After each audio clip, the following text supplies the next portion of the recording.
Yeah. You know they are. I know. You know. Mm-hmm. Like, I was hoping this was. I was just hope and prayer game, and it didn't work out. Right. They started 0-2, but Hank is now focused on the Chicago Ave closure of the bridge. Yeah, he doesn't want to be late for work.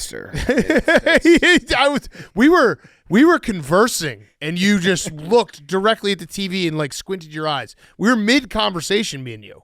I was doing multitasking. Yeah, wait. This is you need to turn off the TVs? No, it's like, listen, Hank he misses a flight and he's not here for half the day. You're mad at him about that, and then he's actively taking steps to plan his commute for tomorrow so he can be here on time. True. And you won't let him do that either. He can't exist. He can't exist. On today's part of my take, week 4 in the NFL. And holy shit, did we have a sports weekend. We're going to recap every game from Sunday. We're going to start with fastest 2 minutes. We're going to talk Ryder Cup. We've got baseball playoffs. The bracket has been released. The season is over.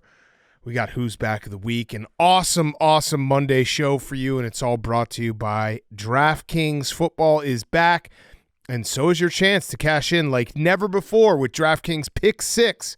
The official daily fantasy partner of the NFL. Your game day instincts can score you real money fast. Here's the play. Just pick more or less on 2 or more player stats from breakout rookies to elite QBs and unlock the upside every snap brings. The better your calls, the bigger your payout. No gimmicks, no convoluted rules. Just you, your player reads, and a shot at big returns. Nail your picks, and you're not just winning, you're stacking. Pick 6 rewards. Bold play with payouts beyond the minimum if you beat the field. And here's a kickoff bonus. New DraftKings customers get $50 in bonus picks with just a $5 entry on your first pick set. This season, play your player instincts. Download the DraftKings Pick 6 app now. Use code TAKE. That's code TAKE.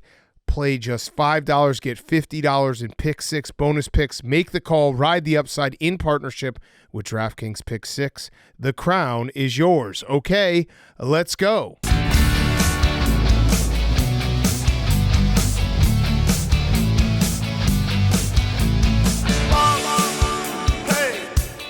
football guy. Patino. AWL. Pardon my take. Yeah. Pardon my take. Yeah. Pardon my take. Yeah. Pardon my take. Yeah. Pardon my take. Welcome to Part of My Take, presented by DraftKings. This season, play your player instincts. Download the DraftKings Pick 6 app now. Use code TAKE. That's code TAKE. Play just $5, get $50 in Pick 6 bonus picks. Make the call, ride the upside in partnership with DraftKings Pick 6. The crown is yours. Today is Monday, September 29th, week 4. What? Football. What? Some spread. Well, Tej, we must start. Wake up, Maggie. I think I got something to say to you. It's late September and I really should be back at school.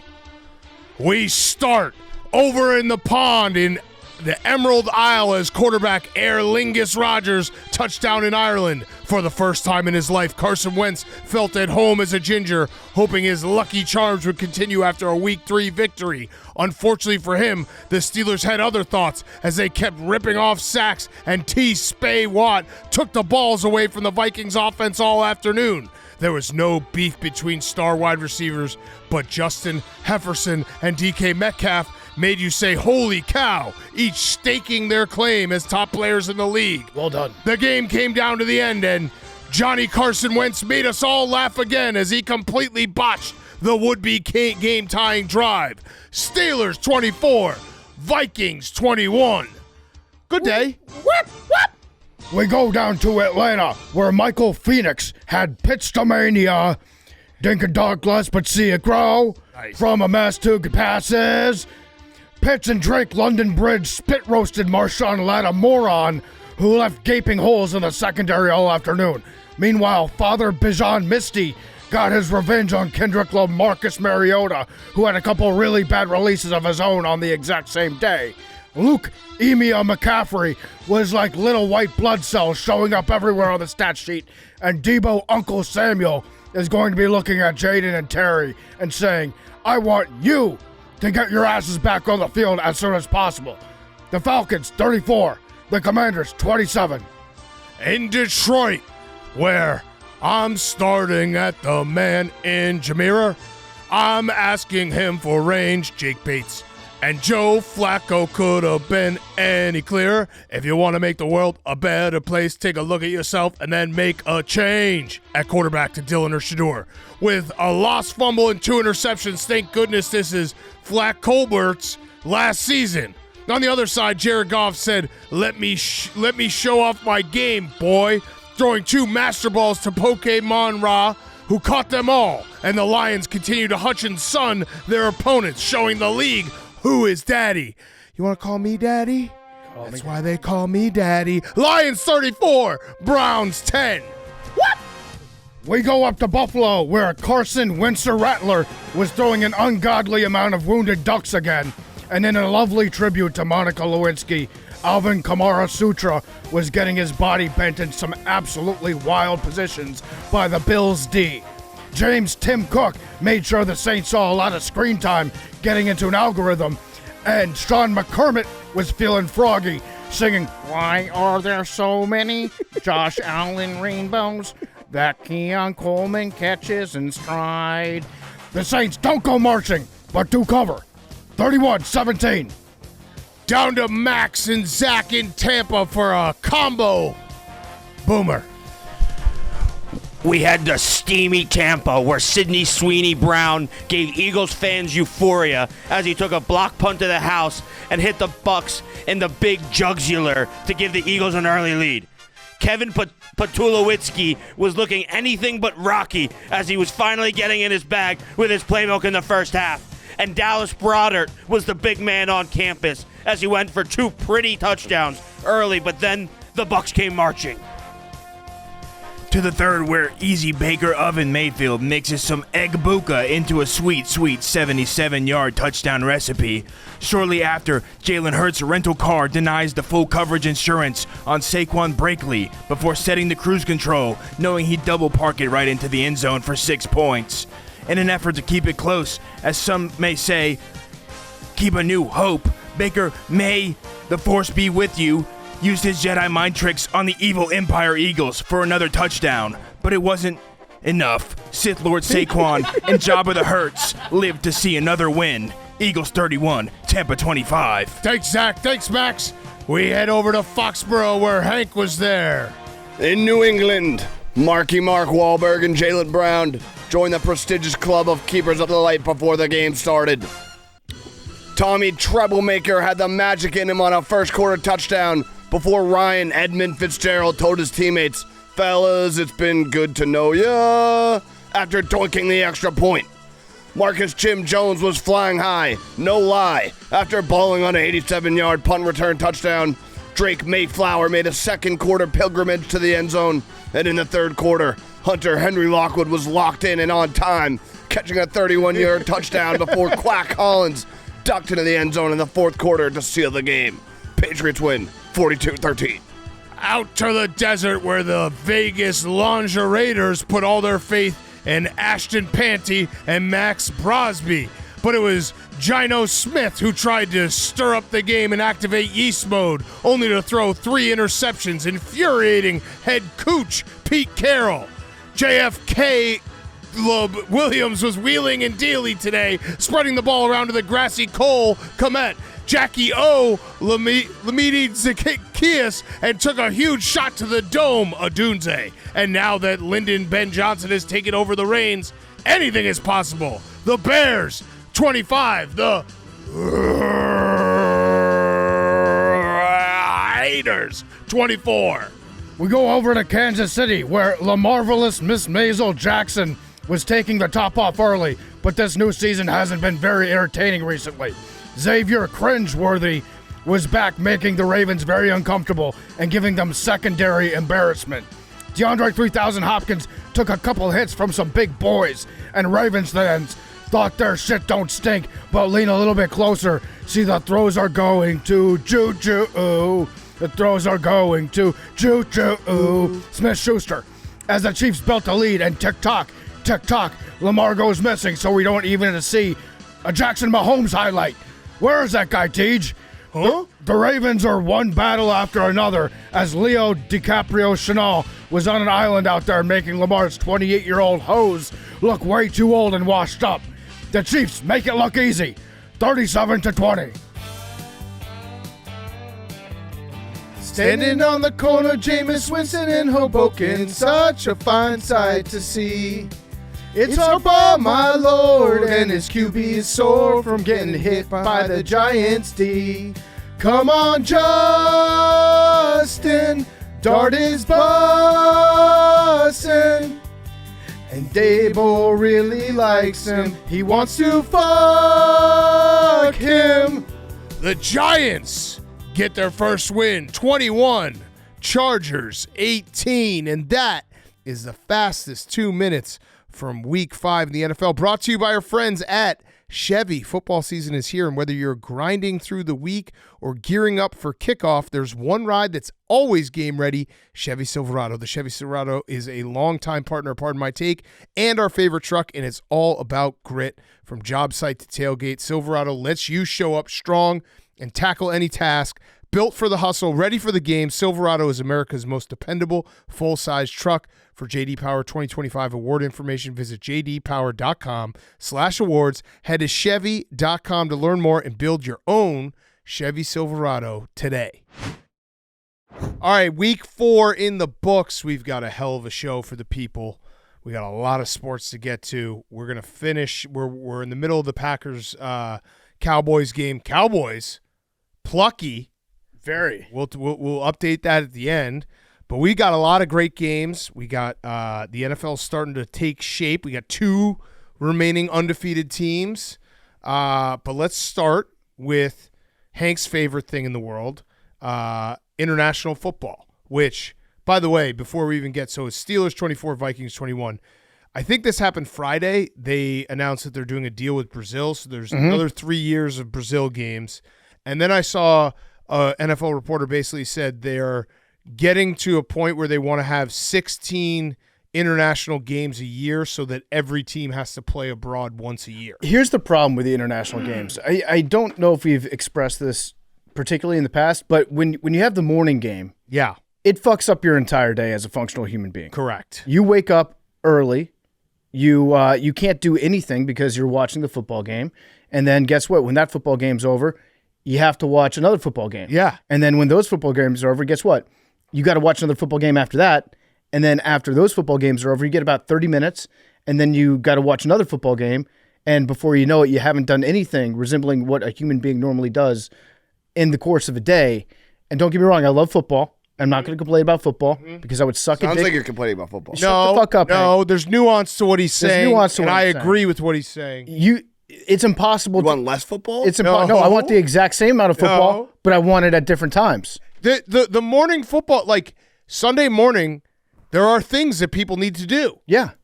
Walk the dog. Roger Goodell hates church. I like to go to a diner with my kids, go to the park.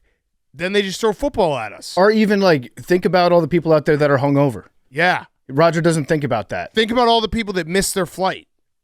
Roger doesn't think about They that. can still watch. Oh, did they? Yeah. So Hank didn't get to see all the games because he missed his flight this morning. So he'll chime in wherever we see fit. What happened, Hank? I just had a really early flight. And sorry, I was watching Jordan Love. I had a really early flight. We had a great We're time. 2 minutes into the We had a show. great time in Penn State. It's very hard to get out of the stadium. We had to tailgate until like 1 a.m. just to get home. Yeah. And You had to. Yep. I woke up and my alarm was going off and I didn't wake up. Oh. Okay. But was Max's flight before yours or after yours?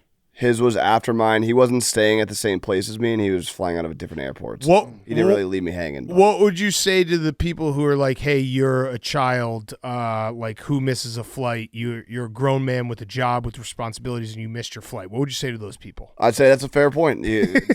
It's true. I mean, The haters are right. Yeah. Today the haters won. Yeah. And I had paid for it. I mean, I had to buy my own flight and I had to take a 3-hour Uber to Pittsburgh to get on it. So That's a rough deal. Yeah. A 3-hour Uber, that does suck. I'm not gonna give Hank a hard time at all because I know I got one of these in me at some point in my life. It's just a matter of when. So, Hank, how many games did you get to watch? I watched the Patriots game. I had a quad box on with the Patriots, Commanders, Bills.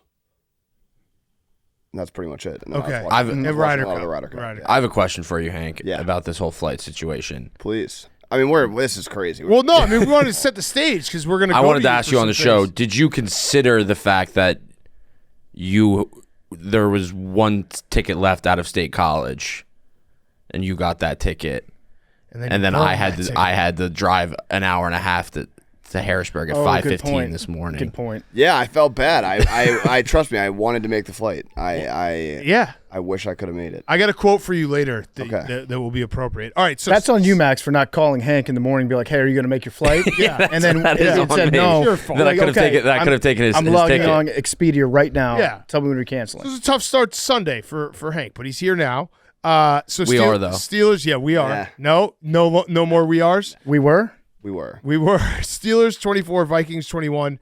Steelers offense actually looked for real. Yeah, Kenny Gainwell was doing a good job running the football. Got some pop. Aaron Rodgers a little dinking and dunking, but he hit that one to DK, who's still very, very fast. Did you see before he hit that one to DK, he ripped the biggest smelling Ripped the salt? salt, It was yep. so awesome. Yeah, it was Old very school. cool. Yeah, and maybe this is what the Steelers offense is going to be, is Aaron Rodgers getting the ball out insanely fast. I think Yeah. I saw the stat, it was 2.17 seconds to throw. He just was whipping it around, not like a ton of like big time downfield passes, but it didn't matter because the Steelers offense looked better than it has in a while against a good Vikings defense. Yeah, he didn't throw a single pass that went 20 yards downfield. Yeah. And I think the only one that went over 15 was to DK. He Yep. caught that on the slant and took it to the house. Yeah, it was. I never felt like the Steelers were out of control of this game until the very, very end when Mike Tomlin got into his bird brain shit. And man, I don't think he's ever going to go for it on fourth down again. So the moment you're talking about, because I wrote this down as well, Mike Tomlin, one of his favorite quotes to say is, "We don't live in our fears." Yeah, bullshit, dude. You do live in your fears. You had a fourth and maybe a half a yard on the opponent's 39-yard line, and you punted. Yeah. And you punted from there. And it worked out because you ended up winning the game. But holy shit, Mike Tomlin. Dude, everyone in the world is going for this. Just maybe go for it. Well, end the game. They were going in to score a touchdown. It was what, like 4th and 1, 4th and 2? Yeah. From somewhere around the 5 or 10 yard line. And then Aaron Rodgers basically had to throw a tantrum on the field to get Yes. Mike Tomlin to go for it. Yes. And everybody in the field, that we saw mutiny. There Yeah. was a mutiny. And Tomlin was like, okay, I guess if my entire offense is going to just stay on the field, there's not a lot that I can do about it. So, okay, you guys have your fun. This better fucking work. And then Yep. it didn't work. And then Tomlin's like, I'm never going to do that for the rest of my life. That was also the right call. Yeah. Because you pinned him back. It was fine. You wanted to make it into, a 3-score game at the time? Yep. So that would have won the game, but Tomlin will never do that again. But yeah, I felt for the most part like the Steelers were the better team today. Yeah, I agree. And you could make the argument like Mike Tomlin was like, hey, we're going to basically make Carson Wentz go the length of the field against a defensive line that's been dominating. And now the Vikings lost two offensive linemen during the game, Ryan Kelly and Brian O'Neill. And you could see it. Like the Steelers, it felt like every guy was taking a turn getting pressure. TJ Watt was incredible in this game. So yes, the odds are Carson Wentz is not going to be able to drive the field. And not only did he not drive the field, he had a hilarious final drive where he tried to throw like 3 picks. He had a intentional grounding. He had a delay of game where it was just he was just standing there. The refs didn't throw the flag for like 5 seconds because they're like, wait, is this a joke or something? They're like, we must be wrong. Yeah, there's something's got to be wrong. It's been 0 for 5 seconds here. So it all worked out, but still, Mike Tomlin. Yeah, maybe Aaron Rodgers can get into his head. And the Steelers actually debuted their own tush push today, where Aaron Rodgers just stands behind and doesn't do anything, which was hilarious. Yeah, that was great. He stood perfectly still and just watched. He's like, I'm not getting in there. Fuck that. That shit's scary. Yeah. So do we feel like Carson Wentz maybe turning back into Carson Wentz. He has become, he's always been Carson Wentz. He's always been Carson. He just had he had a mask on last week. He had a Vikings defense that scored, I think, twice last week and was turning the ball over at will against the Bengals. He also might be hurt because he had one pass where it looked like he banged his hand pretty bad, and then for the next 5 minutes he was just shaking his hand the whole time. If that was J.J. McCarthy, the Vikings would have been like, get out of the game. Get out of the game, dear. We need to protect you. And then we're gonna sit you down for 4 weeks and not tell anyone. Yeah, but since it's Carson Wentz, they're like, no, please stay out there. Otherwise you're gonna make us hit the Desmond Ridder button. Yeah, no one wants to see that button. Also, we should give maybe we start giving out game balls because that's what happens. After a game and the coaches give out game balls. Game ball to Peyton Wilson because that chase down of Jordan Addison with 3.5 minutes left was insane. And you're like, all right, well, they ended up scoring a touchdown anyway. So for people who weren't able to watch the game, Jordan Addison, it's a 10-point game. Jordan Addison catches a ball, has it's like an 80-yard gain. He's basically home free. Peyton Wilson chases him down, tackles him on the 5. It ends up being 61 seconds more that the Vikings need to score. The Vikings get the ball back with Carson Wentz with a minute left. They might have gotten the ball back ahead of the 2-minute warning and had 2 full minutes to go get into field goal range. So Peyton Wilson, you get the PMT game ball. We should start giving out game balls. Yeah, that was an incredible play. It was a great play. Addison, you can't get caught from behind like that, buddy. Right, and Peyton Wilson just didn't give up. Didn't give up on it. Had to run a lot further with his angle, and still, 61. So if the Vikings score there's 3 minutes. And they have a timeout. They probably get the ball back with 2:15, get the 2-minute warning. Instead, they got the ball back with 1 minute, and you saw what happened with Carson Wentz. You know what really pisses me off about Carson Wentz in the Vikings uniform? This is probably just a Vikings uniform thing. Mm-hmm. But when you look at his jersey, the 2 1s for number 11 are different fonts. Yeah. It's like his jersey is a ransom note. Being like, I kidnapped your starting quarterback. And it's me, Carson Wentz. It's me, yeah. It's very, very strange to look at. Yeah, it is strange. It's too much Wentz slander right now. Well, I mean, come on, Max. 352 duds. Max, you called it. You were. He did have no time, too. 352 duds. He did have no time. I'm sick of Max pretending that he doesn't hate him. I don't. You called him a mental pussy. Well, that was then. This is now. And also, he's older. He's more mature. He's not your problem, so you can enjoy him from afar. Exactly. Right. If you're a Vikings fan, you're like, no, I don't like him. He wasn't terrible. He was just the last drive was just very Carson Wentz. We're just like, hey, game on the line. Yeah, we need you, Carson Wentz. But that's fun. That's fun to watch that Carson Wentz. I do like the Vikings strategy though. So they're doing back-to-back games over in Europe. Yeah, but they're doing it back-to-back, and both of the games I think are road games. Yes, so they don't lose a home game. I think one of them's got to be a home game, right? Really? Well, I would be surprised if not, but yeah, maybe. I don't know. I could be wrong about up that right now. I would assume the second one's a home game. Yeah, the second one's a home game. The Browns, they're playing the Browns. Well, it says verse instead of at. So I think. All right, you talk for a second. Give us a quick. I think if it's verse, that means that's a home game. But on Google, it's Vikings are at the road team, Browns are at the home team. Yeah, I don't know. I'm looking on ESPN. Hold on. Tell us the story. I'm going to count up all their other home games. Penn State was great. The knit, biggest game I've ever been to. 100,000 people. Place was rocking. We were there an hour before, and the stadium was 95% full. Did you rock the whiteout shirt? I did rock a white shirt. I think they're both technically home games. Ooh. Yeah. Wait, so the Vikings are losing?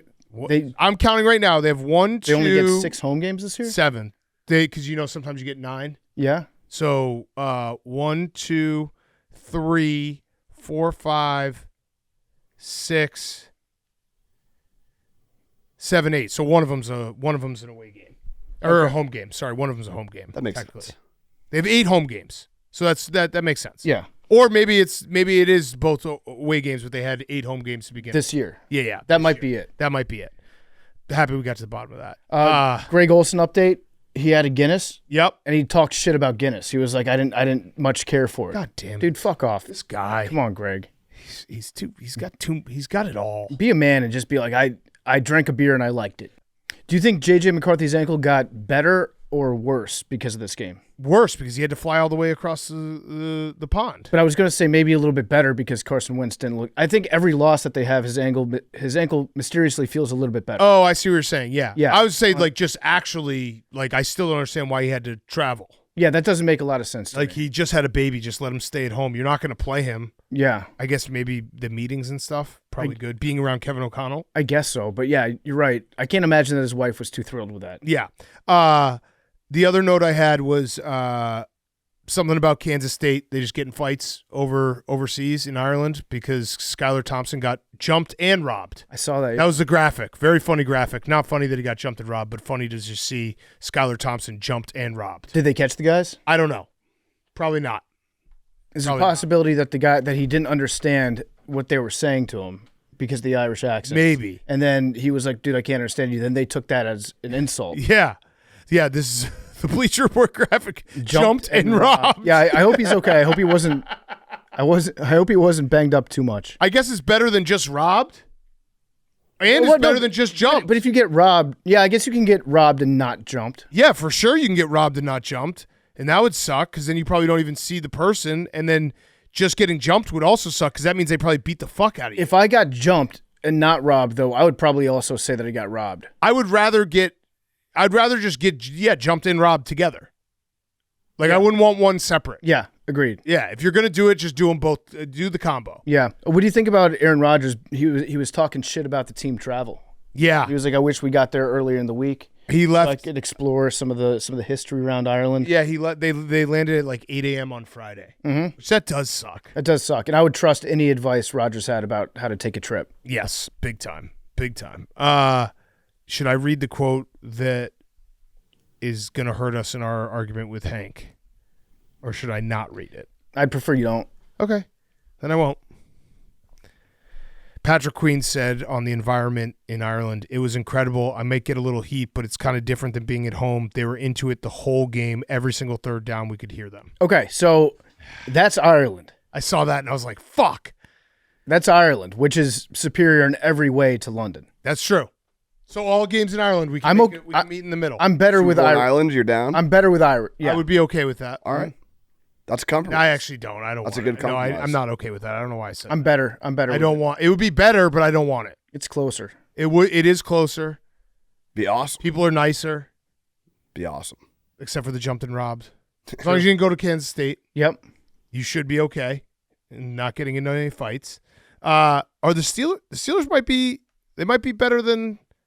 They might be okay. I think the Steelers are a extremely competent football team. Yeah, because I was expecting them to lose this game just because I thought the Vikings defense would cause them fits. But yeah, they might be okay. I might be. They have a couple tough games coming up. The defense looked a little bit better, which is exactly what you're hoping for if you're a Steelers fan. Yeah, Jalen Ramsey did. Now he hurt his hamstring, right? yeah, And then came back in. Yeah, he did hurt his hamstring when he was running. Well, that's karma. Yeah, because then he did get hurt. Yeah. He faked it. He did the Hank. He did the Henry Lockwood, and then he actually got hurt. Yeah. So that's not good. Should we start finding players for faking injuries? Absolutely, 100%. All right, next up, back to stateside where football is meant to be played. By the way, I want to see the Steelers one more time. I guess their next game's against the Browns, so that's not really a good offensive test. The Vikings' offensive line is kind of a disaster right now, and I think that showed true. Not the Steelers' defense doesn't deserve credit, but I'm just saying Vikings' offensive line also is kind of a joke. And so they have to play the Browns in Tottenham. No, right? Yeah, the Steelers play the Browns. Steelers play the Browns. Yeah, back. The Steelers are coming home. Who do the Vikings have? Vikings are staying abroad. Yeah, in Tottenham, they're playing somebody. The Vikings are playing the Browns. That's confusing. Yeah, That's what I thought. Yeah, Steelers are on a bye. Steelers are on a bye. Vikings are playing the Browns in Tottenham, and then the Steelers are playing week. the Browns in America. Is Deshaun Watson allowed to travel to England? Does he even show up? Does he think he shows up to the facility? I don't know. I assume he would be because Prince Andrew lives there. Yeah, that's So true. they're probably okay. Whatever. He's got to stay with him. Yeah. Yeah. Under his supervision. Got a townhouse. Yeah. All right, next up, Eagles 31, Bucs 25. Eagles do it again. They are undefeated, one of the last two teams undefeated, and it was basically a reverse of last week for the Eagles. Mm-hmm. They were awesome in the first half, including they just block every kick now. They blocked a punt, returned it for a touchdown early in the game. And then the second half, they were terrible and basically let the Bucs come all the way back into Baker time, but then made the enough stops to stop Baker time. Yeah, so Jalen Hurts was awesome in the first half. Yes. He was 15 of 16, 130 yards, 2 touchdowns. In the second half, Jalen Hurts was 0 for 8, 0 passing yards, 0 touchdowns. I read that it's the only game in the last 2 years where a team did not complete a second half pass. Ooh, wow. Which is pretty crazy. They still won the game, so credit to them. They were able to get it done. But yeah, it was the exact opposite. There's still, if Jalen Hurts doesn't throw the football, I think the Eagles could still go 8-9. Yeah. With 0 passing yards for Jalen Hurts. I mean, Saquon had 2.3 yards a carry. Well, how does that even make sense? I'm also complimenting Jalen Hurts' ability to run the ball. Yeah. Okay. Max, I'm actually meaning this as like an Eagles are fucking dominant stat. That they don't. Yeah, I mean, he went 0 for 8, 0 yards, Yeah. and still won the game in the second half. He was great in the first half. Yeah, I understand that you got to be defensive because you're hearing people be like, "Oh, he's I'm not always a running defensive. back." You're always defensive. You always are defensive. You are, but I do mean that as a comp. I think that the Eagles could be around 500 if they didn't have to pass the ball. The Max, I got 2 stats for you. I got a bad stat and a good stat. Okay. All right. The bad stat is that was actually only the second time since 1991 that a quarterback has had 0 passing yards with at least 8 pass attempts in a second half and won the game. Jake Delhomme was the other one in 2008. He went 0 for 9 for 0 yards. So that's how rare it happens. Here's the good stat, Max. Jalen Hurts has now won 18 straight games that he started and finished, and the only other guys who've done that are Tom Brady, Aaron Rodgers, and now Jalen Hurts.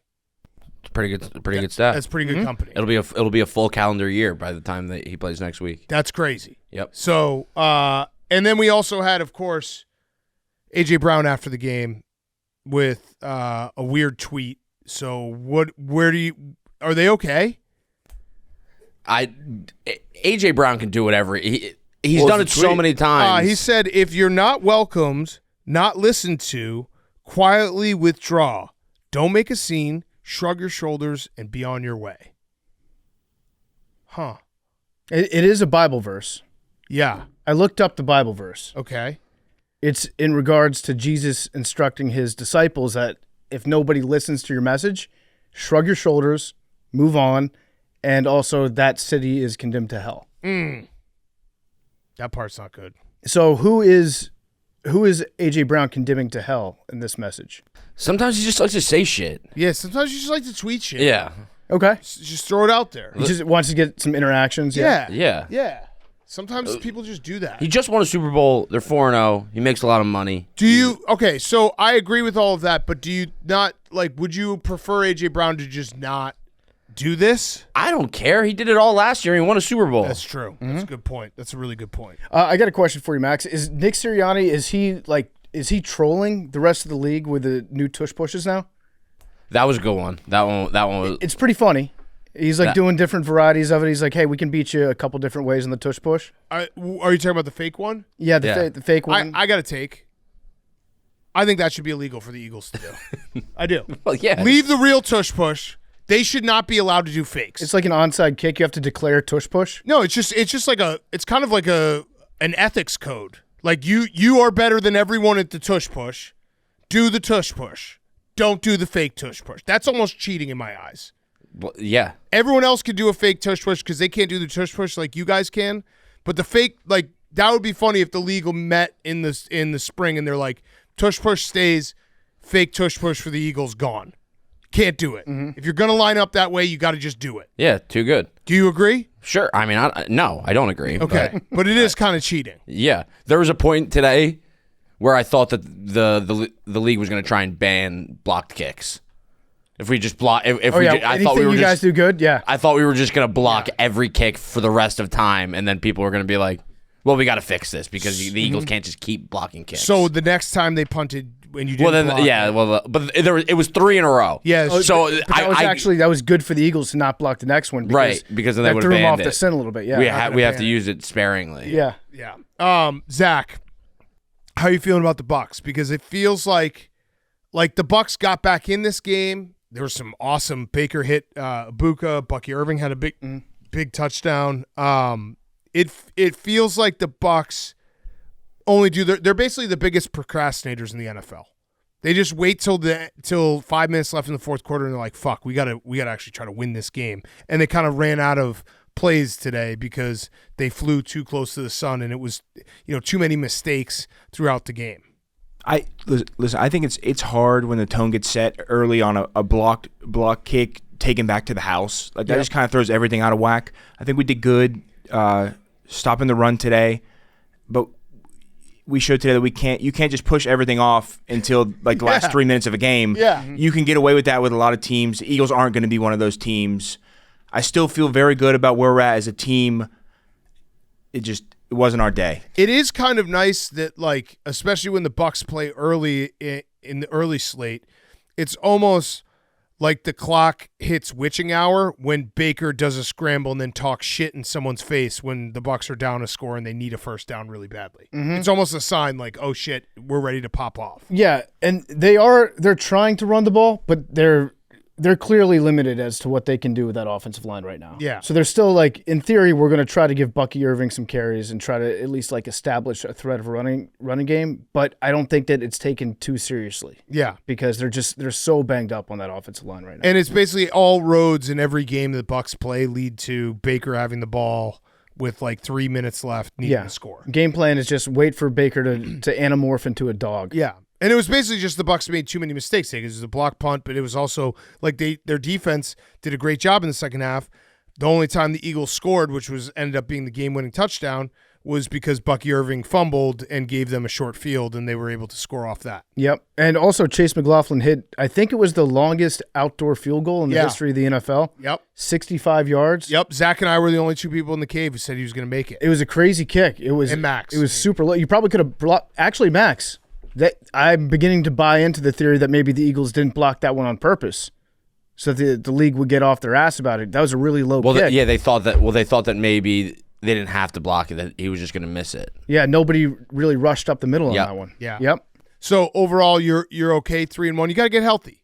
I feel okay. Get the losses out of the way early. I didn't feel the best about Baker making that throw and with the interception there. I think you got to throw that one away. That hurt, but other than that, I feel good. Yeah, there was a lot of Eagles fans down in Tampa when Cooper DeJean made a big play and you could hear the coop. How'd you feel about that sun? There was a crazy shade situation that the Eagles were pulling off. What's your guys' thoughts on the Eagles having guys hold the shades the entire game instead of just getting like some poles to hold them up? Exactly, you got to get some poles. I would have just built grease them up. I would have put an actual RV on the sideline with air conditioning. Yeah, or those misters. Yeah, or the misters. The misters are nice. Mm-hmm. You think Big Dom doesn't have a pole guy that he can hit up in Tampa? Tampa's probably actually the #1 pole city in the world. Yeah. No, we're Ron's Venus. Yeah. The Eagle sideline, blue collar. They don't need fancy machines to get. Yeah, but think about how awesome that air conditioning would hit. There's nothing better than just being so sweaty and getting that fucking wave of air conditioning right in your face. Mm-hmm. Oh, incredible. Who was it that was it just like an assistant quality control guy? I believe I'm not familiar with the fine gentlemen that were holding it. But you weren't familiar with his game. But they were, I mean, they were the MVPs today. You could argue. Yeah. I think they could have been NFL staff because they weren't wearing Eagles gear. They were just wearing NFL branded gear. Maybe they were, yeah. That's a good call. Mm-hmm. Either way, congrats on 4-0, Max. Are you thinking you got to get a loss at some point to get the hunger back? No. Okay. I want to win every single game forever. Who do you have next? That would be the Broncos. Oh. The Eagles' schedule is so hard. I'm looking right now. You have the Broncos, Giants, and Vikings in the next but then 4 look weeks. after that. That's all you're playing. Then after that, you get the Giants again.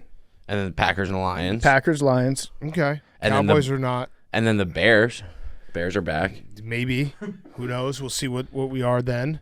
I wouldn't say it's the hardest schedule. It's not easy. It's not easy. But hey, they pay everyone there, you know? Yeah, just keep winning. Just got to keep winning. Okay. Speaking of Giants 21, Chargers 18, Jaxson Dart. It happened.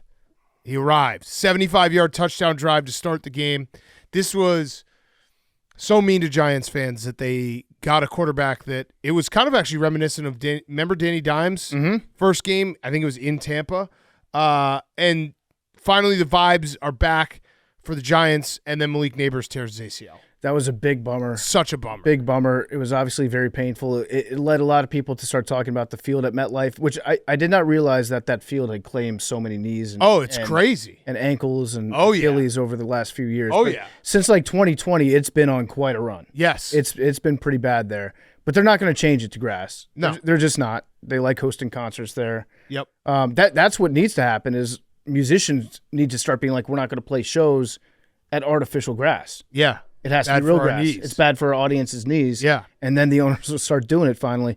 But yeah, besides that, which is obviously a big bummer for the Giants, they got to be super excited about having Dart. Yeah, because he's exciting. I got to say, the Jaxson Dart, I know we had this conversation last week, but the turtleneck and the bandana, it works because he's a winner. I think he might be a wild boy. He's a winner. And like that, and he's wearing like the cool guy glasses after, not the reading glasses, but just whatever glasses. Like Zach's glasses, but he doesn't need them. Yeah. The cool guy glasses. I just really love the duo of Dart and Scatterbo together. Yeah. They make a very funny combination. It's like Timon and Pumbaa, but in real life. Exciting whites. Yeah, exciting whites. It's like Hank and Max together. Yeah. But yeah, this was a fun game for the Giants. They played well. Jaxson Dart, like he didn't light up the world, but he did what Russell Wilson couldn't do. He kept them out of bad situations. He moved the ball, used his feet. It felt like he made the throws he needed to make. The offense finally had a little pop. And then on the other side, the Giants defense, that's where all these high draft picks and big time impact players that they've been taking, it started to really show up today because they were wrecking Justin Herbert. And I know Joe Alt went out, but they had 47.7% pressure on Justin Herbert dropbacks to the point where Jim Harbaugh said afterward he's taking too many hits. So that was this was the Giant. This Abdul Carter said it after the game. He said the future is now, talking about him and Jaxson Dart. And if you're a Giants fan, you got to be pretty pumped about this win because you're like, holy shit, this defense might be legit and we might have a quarterback. Yeah, Abdul Carter this was his breakout game. 8 pressures. I think he had a sack too. Might have been his first full sack. Yeah. In the NFL. They got some fucking dudes on the line. Brian Burns, 6 pressures. Thibodeau had 6 pressures. So yeah, they were lighting them up, and that actually drops Harbaugh's record against rookie quarterbacks to 8-3. Ooh. And this is his first loss against a rookie quarterback with the Chargers. But yeah, the defense was like the real story. Yeah. And then obviously it's nice to see some excitement. The only thing I'm worried about with Dart's swagginess, the chain might get stolen from him at some point. Snatched? It might get goes snatched. to Ireland? There might be. He went to Ole Miss. Yeah, I think if it's just like against somebody that's got sticky mitts. Got it. Like some team is going to put a bounty on that chain. Yeah. At some point. Do they play the Broncos? Let's see. I think Sean they do. Payton definitely would do that. I think they play against they the do. AFC West. Wow. Yeah. Okay. I don't know. So the Chargers, this is just the NFL. It's week to week. You had an 0-3 team versus a 3-0 team. Chargers couldn't have looked better. Giants couldn't have looked worse. Go to New York, win. I would say the Chargers, it doesn't feel like Justin Herbert's been so good, and it's been a revelation the first 3 games of the season to be like Justin Herbert. They're letting him actually, put the offense in his hands. Maybe this pendulum needs to swing a little bit back because they threw the ball 41 times and had 13 rushes overall. Omari and Hampton had 12 rushes for 128 yards. Just 12 rushes, though. And I think they probably have to do a little bit more of a balance, but they're also dealing with a lot of offensive line injuries. So I just give more. This takeaway from this game was more like the Giants. This was a Giants win, and it was a Giants, they've not arrived, but for the first time in a long time, Giants fans have something to be excited about. Yeah, and Brian Dable is probably more excited than almost every single Giants fan. Oh, the way he hugged Jaxson Dart after the game, that was a hug of someone who saved your life. Oh, who found your dog and brought it back to you. It was a longing embrace. Yeah. He's like, we're going to be together forever. Yeah. He's like a little, right? Maybe. Right? Tell me. Yeah, we are, right? Like, he's love bombing him. Like, you're going to make sure that I'm here, right? Dable is going to send him 20 texts tonight. Yeah. And be like, hey, I got you that reservation. No worries. He is so excited to have a guy that could potentially save his job. Memes put me onto this. There was a report after the game from, I believe this was from an AP reporter or a newspaper guy. He said Jaxson Dart was among the few players remaining in the Giants locker room. You could tell he was sore. The way he moved from the far corner showers to his stall. How he now stood collecting himself. Those 6 sacks, 10 hits by the Chargers defense radiated over him. That's when Brian Daboll joined his quarterback. The two had already embraced each other on the field, but this was different. It was quieter now, less around. Daboll reached his hand out, grabbed the back of Dart's neck, and brought him close. They held each other. Daboll then walked away with a smile. This felt like the start of something. So that was just written by license plate guy, right? Probably. Like he wasn't even in the locker room. He just wrote what it would look like if I were in the locker room. Yeah, could you put like maybe like a little bit of like romantic music underneath that? I think that would go really good. Yeah, that's perfect. It's a true love story. And also shout out Jaxson Dart. Kind of nice of him. He kept on giving a shout out to Russell Wilson. He's like he was awesome. He was in my corner. Helped me. This has been a crazy week. Good job, Russie. Yeah, Russie's not a great week for him, but good job being a good teammate. Russie got in. Yeah. Completed a nice pass. He did. Managed that 3rd and long really well. He was part of a win. Yep. Yeah. Okay, before we get to the next game, Hank, want to pull up, we're going to talk game time real quick. The NFL is back. Maybe find us some tickets for tonight. The NFL is back. Tailgates, packed stands that buzz before kickoff, but getting in, a nightmare. Queues, price jumps, getting logged out mid-click. All you want is to be there, beer in hand, losing your voice with the crowd. And the Game Time app gives the advantage back to fans. It's the hack for unlocking amazing tickets and experiences in a few taps. It's incredibly easy to use, and the Game Time guarantee means you can trust you'll get 100% authentic tickets on time and at the best price. Plus, fees are always included, so what you see is what you pay.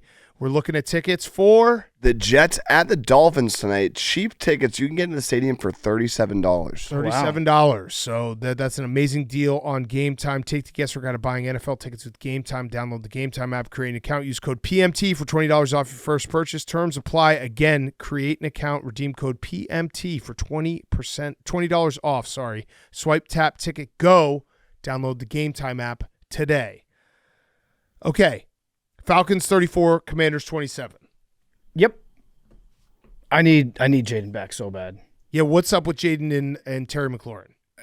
Terry, I'm still more concerned about Terry. I think Jaden would have played today if it was a playoff game, but they don't want to risk it this early in the season. But at some point, you got to take the bubble wrap off. You got to play. You got to play football. Hey, football players, that's what they do. They play football. Well, also, you can't. This game, let me first say, the Falcons, if you're a Falcons fan, this was the first time where it all happened. And when I say it all happened, I'm talking about Bijan, 181 yards, total yards from scrimmage, and a touchdown.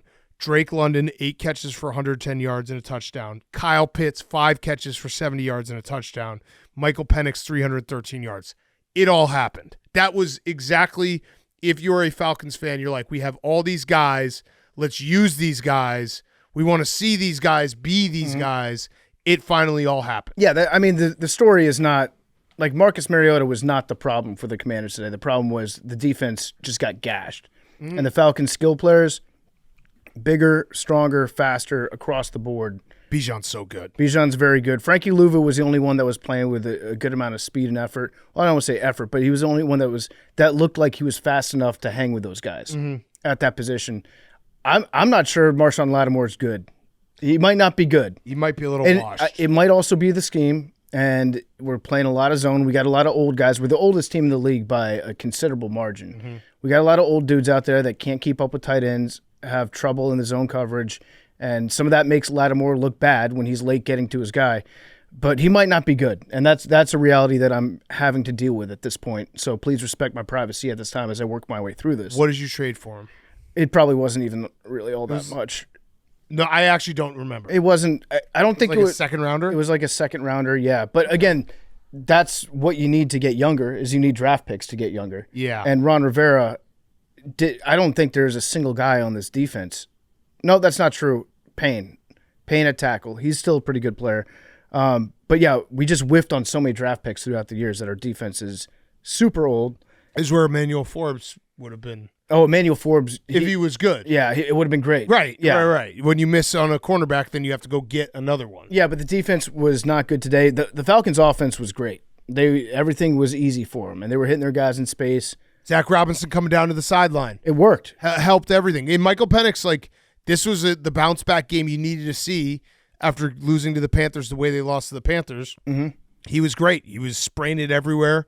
And like I said, he hit the guys that you've drafted in the big names all had an impact. And that's got to make you excited if you're a Falcons fan. Yeah, I shouldn't have talked shit about Michael Penix not winning a single game where the other team scores more than 7 points last week. Yeah. That one really came back to bite me in the dick. I do think that Jaden being in this game obviously would have changed. Not that Marcus Mariota was bad, but 1 for 8 on third down, that feels like something that wouldn't happen to Jaden Daniels. No, it wouldn't. I mean, if you look at their percentage from last year and use that as any indication, if it even approaches that, then it's a different ball game. Right. But yeah, it felt like one team was really, really fast and competent on offense, and one team's defense just could not get off the field ever. So it's a bummer. It was a bummer of a game for me. Where are you at overall? Overall, I still get Jaden back. Yeah, get Jaden back. Let's talk about it when Jaden gets back. I think Marcus Mariota, he's a good backup. I'll stand by that. He went 50-50, won one, lost one. But yeah, in order to get like really excited about this team, I'm going to need Jaden back out there. What about the next week? Must win, can't lose? This is must win next week. Must win. Must win at the Chargers. Okay. And I wish that the Chargers had won against the Giants because now they're going to be hungry. Again, it's like the Falcons lost to the Panthers last week. That put me in a bad situation because now this is a hungry Falcons team. Right. Harbaugh is going to have a tough week of practice. Yeah. Physical week of practice. Yeah. But yeah, Jaden should be back next week. Besides that, I don't know that I can take too much out of this besides the fact that I don't think I'm going to reach a point this year where I'll be able to trust this defense. Yeah, it did feel like there was that one drive late in the game where the Falcons were just getting everything they wanted on the ground. Yeah, it was easy. And it was like the Commanders knew they were running, the Falcons knew they were running, everyone in the stadium knew they were running, and they still ran the ball. Yeah, it was very easy for the Falcons at times. But yeah, credit to Kyle Pitts. Played a great game. I never stopped believing in Kyle Pitts. Kyle Pitts. Remember, his touchdowns go up by 1 every single year. Yep. I don't know what he's at this year so far. It might have been his first. But yeah, I think that the Commanders are exactly what I've thought that they were, which is like a good, not great team. Yeah. And when you have a good, not great team and you don't have your starting quarterback, then that's going to be a problem against pretty much anybody. Yeah. Yeah. You need Jaden Daniels back. You need Dan Quinn to get lit up on the sidelines to wake him up. Yeah. That too. Mm-hmm. Big time. He had some fire today. He did. He had some moments. You turned your hat backwards. I did. 'Cause he was so pumped up. He was in his Dandalytics, yeah. Yeah, he was going kind of crazy, which was fun to see. Hank, did you see any of this game? Yeah. And where were you when you were watching this game? I was watching this game in the Uber and in the airport on the quad box on my phone, YouTube TV. Shout out to YouTube TV. Great for being on the road. Mm-hmm. Commanders look bad.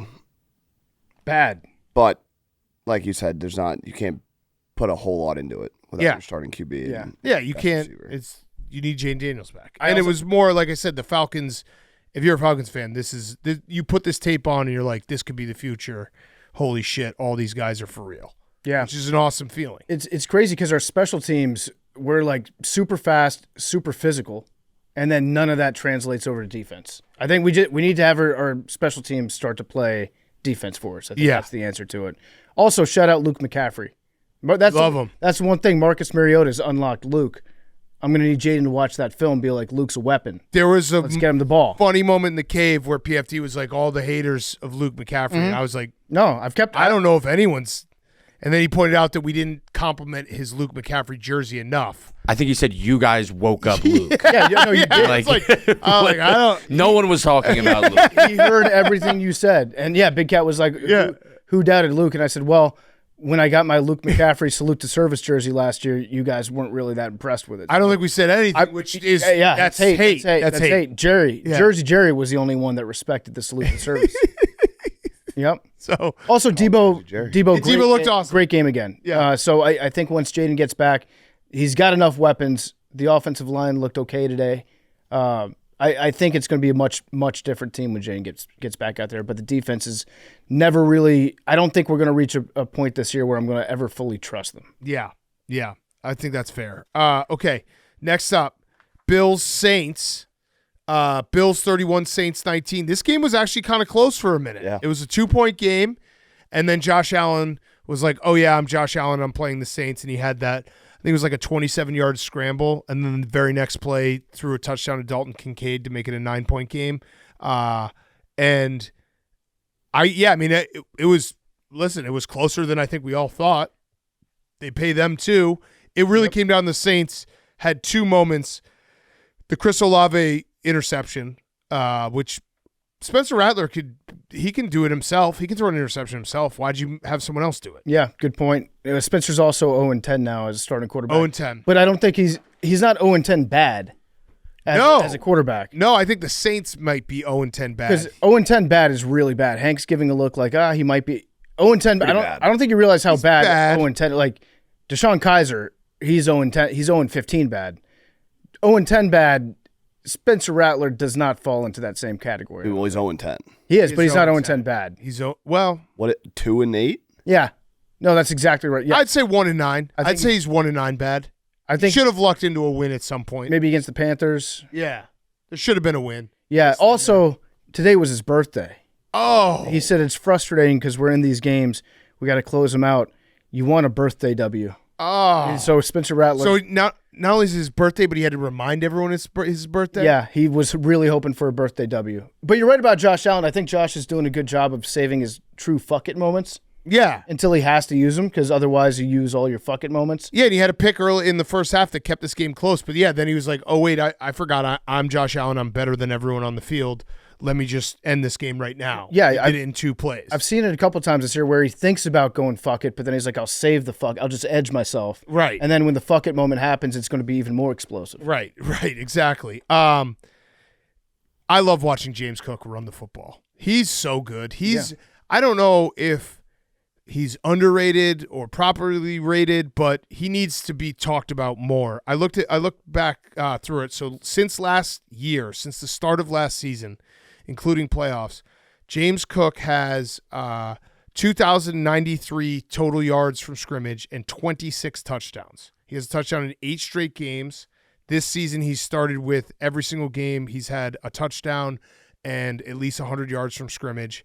He's awesome. And so this was 8 straight for him, which passes O.J. Simpson. Yeah. So he now has the longest streak of any Bills player. Yeah. Good for him. So I just want to respect James Cook more because I just love watching him run, and he's maybe it's the dreads. Yeah. I like watching, like a guy be able to like burst through like the line, and he's got his dreads going in the wind, like Dalvin. I like that a lot. I just don't like when you get two guys with dreads on the same team. Yeah, like Dalvin and Madison. Then you get confused. Yeah. But the Saints are. It's sad. I don't know. I will say this about the Bills, if we're going to be fair here. Their rush defense is bad. And I know they need Ed Oliver and Matt Milano back. But those are two big pieces. Big pieces, but they gave up 189 yards to the Saints today, 165 after contact. Yeah. That's not good tackling. No. But I think especially Ed Oliver he gets a lot of that. For sure. And Matt Milano, too. Like, it definitely is a combo, but I'm just saying, like, that's something that probably needs some fixing, especially as they get later. Because I feel like the Bills, they played the Ravens, that incredible Ravens week 1, then the last 3 weeks, they've been playing lesser than opponents. If you look at their schedule, I don't think they have a game that they won't be favored by a significant margin until the Chiefs game in a few weeks. Oh, my God, the Cowboys are going to do this. Cowboys Pickens scored a touchdown. George Pickens. Too much time. That was crazy. We'll get to the end of this game, but that was nuts. I feel like this is the meme. This is the guy that's in the Cowboys stands being like they're cheering like they just won the game. Memes, you know that one? Mm-hmm. Oh, Hank, yeah, you remember that one? Yeah, I'll put Max's face on it right now. Packers. Yeah, it was. Exactly. That's what's happening right now. Yeah. Without Aaron Rodgers. That was crazy that they just went down the field like that. It is. Like easy. What are you looking at, Max? What are you thinking? Was George Pickens just waving goodbye to the Packers with I don't know. The 43 Packers, seconds left and 3 timeouts? 3 timeouts is going to be Did you see that? Yeah. Was I looking at that correctly? I think I saw that. They're going to be down 3 points. Yeah. This They are very acting much like they just won the game. Yeah, they are acting like they won the game, but there's a lot of game left. All right, anything else, Bills Saints? No, I mean the Bills. They're just Yeah, so wait, let's look at it. I'm looking at their schedule. Yeah, who do they have? Because I looked at it the other day, and it's like pretty much, not that they can't lose a game, because, again, they were in the Saints were in this game in the fourth quarter, but they're going to be favored in every game that they have. So they're playing the Patriots. That'll be a good litmus test for the Patriots. They're playing the Falcons, the Panthers, and then the Chiefs game. Whose line is it anyway for the Patriots? So that is going to be Sunday Night Football next week. That's going to be in Buffalo. In Buffalo. Yep, you're right. I'm going to say Bills minus 6.5. I'll just go with 6. DraftKings Sportsbook. DraftKings Sportsbook, the Bills are minus 8.5. Oh, I should have done more. Yeah. Juicy. Yeah. Oh. You gonna do it? Oh yeah. Do it? Oh yeah. Oh Where are you gonna do it? Adventures of Drake and Josh. Yep. Where are you gonna do it? I'm gonna do it on the DraftKings Sportsbook. There you go. All right, let's talk about the Patriots. Patriots 42, Panthers 13. That was an ass kicking. Yeah. A full-on ass kicking. The Panthers scored on their opening drive. The Patriots then rattled off 42 unanswered points. Mm-hmm. Holy shit, that was an ass kick. Drake May from the Charlotte area. Cam Newton was his favorite player. He got into the end zone, did the Superman, did the Cam Newton celebration. You knew that Drake May was going to just tuck it and run on one of them. He knew he had to hit the Cam. But yeah, great job, Hank. No fumbles. No fumbles. I think he had a basically perfect passer rating. He's played really well this entire year. Dude, he's been – so Drake May has 3 straight games with 75% plus completion percentage and 2 touchdown passes. He's been awesome. Yeah. He was super efficient. Christian Gonzalez was back, making some plays. Good to have him back. That's good for the defense. Stephon Diggs is back. Big time. I mean, he's been playing, but now he's back. Playing well. Mm-hmm. Yeah. And then also your Marcus Jones punt returning is electric. He had an 87-yard punt return for a touchdown. Then he almost returned another one. He had 3 punt returns for 167 yards. Big Cat, on that stat that you said where it's 3 straight games for Drake May with a 75% completion percentage and 2 or more touchdown passes. There's only one other guy that's ever done that. Tom Brady. Good company. 2007. Great company. There you go. Do you got another one? I mean, we got a long ways to go, but he has signs. He plays better in year 2 than Brady did. Yep, that's true. It didn't. Oh, I guess after winning a Super Bowl, you mean? Brady year 2 was Super Bowl win, but he wasn't. Sophomore slump, lighting it up as the quarterback. Yeah. I mean, he looks good. He looks really good. How'd Travion Henderson look? He looked good. He scored. Interesting. No, we talked about that last week. I said that he needs to make an impact, and he's a dynamic player. And some people said that maybe he wasn't. Who didn't? Who said that? Was it memes? I think it was Max. Oh, He had 32 yards. Did he have a touchdown? Okay, he had 32 yards. Did he look good? Did he fumble? 32 yards. He did not fumble. 32 yards is a lot of yards. Yeah. People were saying, Guys like us, it's a lot of yards. I said it was a get-right game going into this game, and I had people being like, it's not a get-right game. It's 2 shitty teams. Like, the Patriots would be lucky to win, and I was happy that it was, in fact, a get-right game. And you know, we got a huge game on Sunday now. Yeah, I mean, the Panthers have had the We weirdest. win on Sunday. Oh, what are you going to do? I'm going to be insufferable. Oh. Soupy. No. Soup? Not you. Best team on this show. If you win Sunday. Are you back in on that? If we win Sunday, yeah. Explain to me how they would be the best team on this show. Eagles have a hard schedule. He got you there. Yeah, Hank, I have a question for you. Yeah, Pitt T. Who would you rather have? Let's just say that you had a random NFL team, right? Composed of like exactly average players at every position on offense. Brandon Aubrey. Who would you rather have at quarterback for the next? Hank's got That a was little bit good, of Hank. hangover. Hank's doing well right He's got now. a little loopy. He's I like cooking. him. Who would you rather have at quarterback for the next 15 years?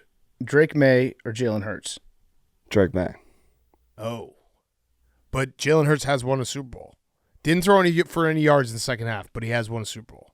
He has. Drake May's younger, though, and I ride with my guys. Okay. Think about Hank. He rides with his guys. Yeah.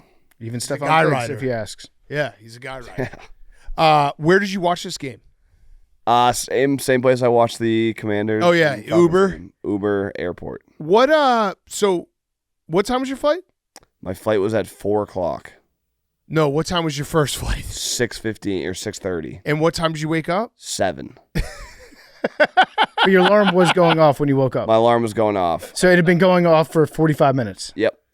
Oh, and what was your thought process at that moment? Well, I knew we had looked into the flights when we booked them, and there was like none. So I woke up, and I think I texted you guys like, "See you guys next week." Like I'm never getting home.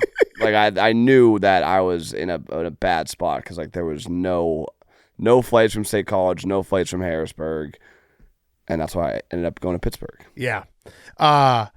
What'd you learn on the Uber/airport? I learned about the Uber drivers, how Uber has been charging people more money and paying the drivers less. My driver was really fired up about that. Mm-hmm. Really beautiful view, very very scenic. A lot of mountains, very very pretty area of the country. Mm-hmm. You've been in it before many times. Yeah, but I've never done the State College to Pittsburgh route. Mm-hmm. Yeah. It was nice. I was able to watch the games. That's the beauty of YouTube Was TV. he talking while you were trying to watch? He was, and I kind of told him, I'm like, well, hey, I'm putting my AirPods in. He's like, all right, and he just kept talking. What did the Uber? What was the total bill on the Uber? $300. Oh, jeez. Oh, man. I gave him another 100. So yeah, when he picked you up, was he like, "Are you serious?" he was like, no. He's like, he was a talker. He was like, I'm just excited to get out of this place. There's so many bad drivers. I've almost gotten 5 accidents today. I just needed to get out of this town. Mm-hmm. Great. So when you got to Pittsburgh, how long did you have to wait for your flight? 2 hours. What other cities did you look up? D.C., Baltimore. Philly? Ever think about driving back? Yes. And 8 hours. Okay. Didn't want to do that. Yeah. That would have been tough. Yeah. That would have been very tough, especially being hungover. Yeah. How late did you guys stay out? Because the game ended. You just went home? I mean, State College, there's I wish I took a picture of the gridlock. You know the video they always post of LA, like with the LA and Thanksgiving. they zoom out on the highway? That was the scene leaving State College. Max claims that he was the last person to leave the stadium. That's a fact. That's not a claim. That's a fact. I was the last person to leave Beaver Stadium last night. In hindsight, I should have just walked. It was like an hour and 10-minute walk back to my hotel, and in hindsight, I should have just done that because I would have got home earlier. But it was like, yeah, we'll just tailgate, we'll hang out in the parking lot for a little bit, and then call an Uber. Mm-hmm. Because the walk would have still couldn't call an Uber. What was it? Was it a crisp fall night? Yeah, it was a nice night. It would have been nice. Yeah. Can I be trust tree? Yeah. This is a fact I move. This is a fact. It's not a fact I move. It's just a fact I think. It's a fact I move. Okay. I was also chafing so bad, and people were yelling at me as they were in traffic, being like, "Max, you got to get some ointment," because I was doing the walk where you're like, "Can we trust tree it?" I walked 18 holes on Friday, and I've been chafing everything. It's so bad. Well, it's like when you're at like we started tailgating at noon yesterday. You were walking. Yeah, but I just still, it's fat. Our legs. We don't have the thigh gap. Okay, sorry. Yeah. We're not gonna be on the chive anytime soon. No. It's just not gonna happen. No, it's not gonna happen. Yeah. So yeah, because you're walking all day yesterday. You're going back. Like, I was just doing a lot of walking. I was chafing. I was so mad. I was like screaming mad because Ubers kept canceling on me. Yep. I was already mad that Penn State lost the game. At one point, like the third Uber canceled on me, and I just went up to a tree and I just started banging my forehead against this tree. Oh man! I found out that Max actually did that work? I swear to God, you were actually banging your whole. So someone could have walked by and. I'm sure they did. Did it work? The next Uber did come. Yeah. I'll show you. I found out that Max. He's doing it to the door. I don't even. Is this on video? Max lost the state championship at State College. Yeah, he's posted that picture. Also, your butt crack was showing at the end of the game.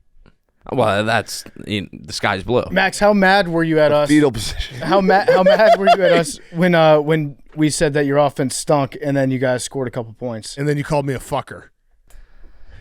I scored a couple points. They tied the game up, sent it to overtime in the fourth quarter. Fact or fiction, you were chanting to fire James Franklin about 5 minutes before that. I didn't say that.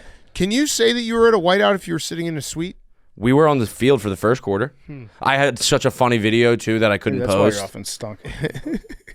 Well, the Penn State lost. I just had I was just I was heckling the ducky mascot for a while. Oh, hell yeah. I'm sure he heard you. He did. No, I was right next to him. And what'd he say?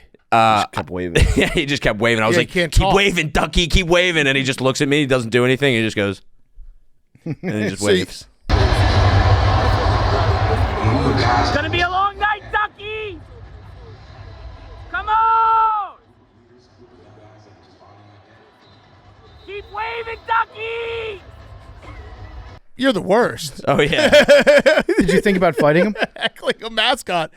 You're bad. He was You're a kind of bad showing you person. up. You're like, stop waving at me, and he just kept waving. He did. I'm gonna send it to the group right now. Little did he know you would be chafing, hitting your head against a tree. Yeah, no. In a matter of hours. The ducky won round 1 for sure. But Yeah. actually, I guess it's round 2 that they won the Big Ten championship. Yeah, they did. No, wait, Penn State won that game. No, Oregon won that game. Yeah, Oregon won that game. All right, Panthers stink. Yeah. 30 to nothing to 42. Like, they won a game 30 to nothing, and then they lost a game 42-13. Yeah, it's crazy. So I looked it up. David Tepper has owned the Panthers for 120 games. How many has he won? 120 games. I'm going to say 17. No, better than that. I'm going to say 35. Close. He's 37-83 since owning the team, since buying the team. He's got to maybe look in the mirror, say, hey, we got to change something I around. wonder how many back-to-back wins he's had. Probably not a lot. No. Probably not a lot. So, yeah, it's like the Panthers still got a long way to go. The Panthers are very good at being like, oh, holy shit, I think we found something today. Right. And then that does not translate at all to whatever happens next week. They are essentially like Max and I doing a diet for 3 days and then eating nothing but wings and ice cream Bad for the whole weekend. weekend. Yeah. Bad week. We're like, hey, I think we're actually going to change now. I think everything's about to change in our life. And then it flips back, and you're like, oh, no, you're a fat fuck. Yeah, it's like Bryce looked awesome today. He was in control of the offense, good tempo in it. And then the next game, he's doing the jump passes that get accepted. 30 to nothing to 42-13 is very hard to do. Can you pull this video up on the so the people can see it too? We'll put it on the YouTube. I'd like to see this video. Ducky. Of you yelling at the ducky. We are, Hank. Oh, that video. Yeah. We are, Hank. Okay, I have to. We How many were times did you say it? all day. Everyone. There So was many there was a lot. times. I mean, shout out to there was a lot of AWLs, a lot of stoolies. More than honestly, I was surprised. There was overwhelming amount of. Why? You guys are stars. Yeah, but you never know. Some places it's a little bit. Some places it's a lot. Penn State was a lot, and every single person was like, "We are." You guys get on the Jumbotron? Did not get in the jumbotron. Oh, but you filmed that video. I know.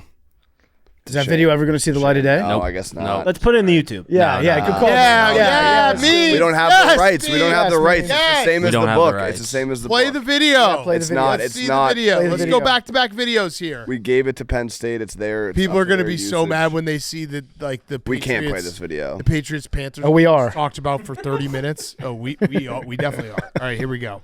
This is you against the duck. It's gonna be a long night, Ducky! Oh, you're the worst. Come on! Keep waving, Ducky!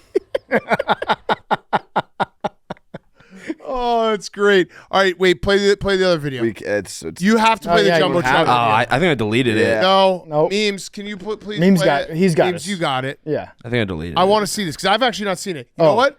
You can find it. PFT's going to He's do got 2 it. ads, He's looking and you at it. find it. Okay. Yeah, hey, Memes, play the original one. Yeah. No, we're not playing the All original right. one. Play the video, and PFT's going to do a couple ads while you pull this up. It's PFT here, making my proper Irish entrance with proper number 12 Irish whiskey. How do you make an Irish entrance, you might ask? It starts with a shot of proper number 12 Irish whiskey because real friends don't let friends Irish exit a party without a story to tell. Original proper number 12 is a rich and smooth blend of golden grain and single malt aged 4 years in bourbon barrels. Mix it up with some ginger ale, get a classic and refreshing proper ginger. If you're in the mood for something smooth but a little sweeter, try Proper Irish Apple. It's a delicious blend of Proper's award-winning Irish whiskey with crisp, fresh notes of apple. So get out there, make your Irish entrance. Anything else just wouldn't be proper. Make your Irish entrance with Proper number 12 Irish whiskey. The games are also brought to you by Reese's. I've got my Reese's Big Cup right here, king size, because it's delicious. And Big Cat, what do you have over there? I have classic. Yep, classic 4-pack, king original. size. Sorry, upside down. The original Reese's Peanut Butter Cup is a treat. It can't be beat. I got the big cup right here. I think this is my favorite one, actually. The Reese's Big Cup. I also like the big cup with the chocolate, the like chocolate lava on the big cup. Nothing better than chocolate and Reese's peanut butter. The best combination of all time. Find Reese's Peanut Butter Cups basically anywhere. Shop Reese's Peanut Butter Cups now at a store near you, found wherever candy is sold. Okay, Max, you got the video for us? All right, so this is the halftime pump-up video that was going to play. And I actually will say right now, Penn State would have won. They would have won if you had this video played. Yeah. I think that's fair to say. You don't think that's the truth? You guys don't think you would have been able to figure this out? You guys should be arrested for this. Yeah. All right. I'm taking my headphones off for this one. Okay. What's up, Happy Valley? It's Hank and Max here from Pardon My Take. Today's the day. Today's the day that we once again remind America who has the best stadium atmosphere in college football. So we're going to need everyone to get loud. We're going to need everyone to get wild. And we're going to need everyone to get unruly. Let me hear it from all 106,000 of you in the seats. We are! We are! We are! Thank you. That was, by the man. way, that was the best one by far. There was another one that was probably 20 times as bad. The call and response. Yeah. Oh. Shout out Hank spilling his drink all over my laptop. Oh, man. I'm so sad that didn't get on there. Did you guys think it was going to? Were you like waiting for the moment? I was really hoping that they were not going to play it. Oh man. I had too many friends that were there that would have just made fun of me for way too long. Well, now they'll see it. Yeah, but it's different. Yeah, it's different. It's different. This is like I'm supposed to be made fun of This here. is the trust tree. Everyone, Yeah. when you're listening to this, do not repeat what you just heard. Okay? Okay? Don't say it to anyone. Don't share it anywhere. It's not like there's more people it feels like there's more people at the stadium than there are that listen. It's true. Not even close. But yeah. Yeah. But Sure. still, it's different. Sure. Okay. Let's go to Lions Browns. Oh my God, the Cowboys are going to do it. That was a crazy. So Was he throwing that away? he was throwing that away. The Cowboys are going to win this game. That was insane. Yeah. Holy shit. This has been an insane game. Packers, they're still probably going to win the Super Bowl, but their defense doesn't look like it's that good. Man, This is bad. that's crazy. Packers, yeah, they're going to win the Super Bowl. All right, Lions 34, Browns 10. This is why the Lions are so scary, because this was such a letdown spot off a big Monday night win on the road, come back. Browns have a good defense. Doesn't matter. They'll just fucking work you with their defense, work you with their offense. Yep. It was Aiden Hutchinson was insane. He was everywhere. He had 2 sacks, 2 tackles for a loss, forced fumble. Just insane game from him. What are you looking for, Hank? You're making motions to Max. Max has his mic on. Oh shit. Oh, My he's bad. chewing into the mic. Yeah, we were hearing the noises. That's my bad. That's my bad. He was Sorry, incredible. And then the offense is, it just they had Jared The Goff. offense wasn't that good today for the Lions. Yeah, well, the Browns' defense is still Yep. elite, but they still the Lions have not given up a sack in 3 straight games. Browns have a pretty good defense. Yep.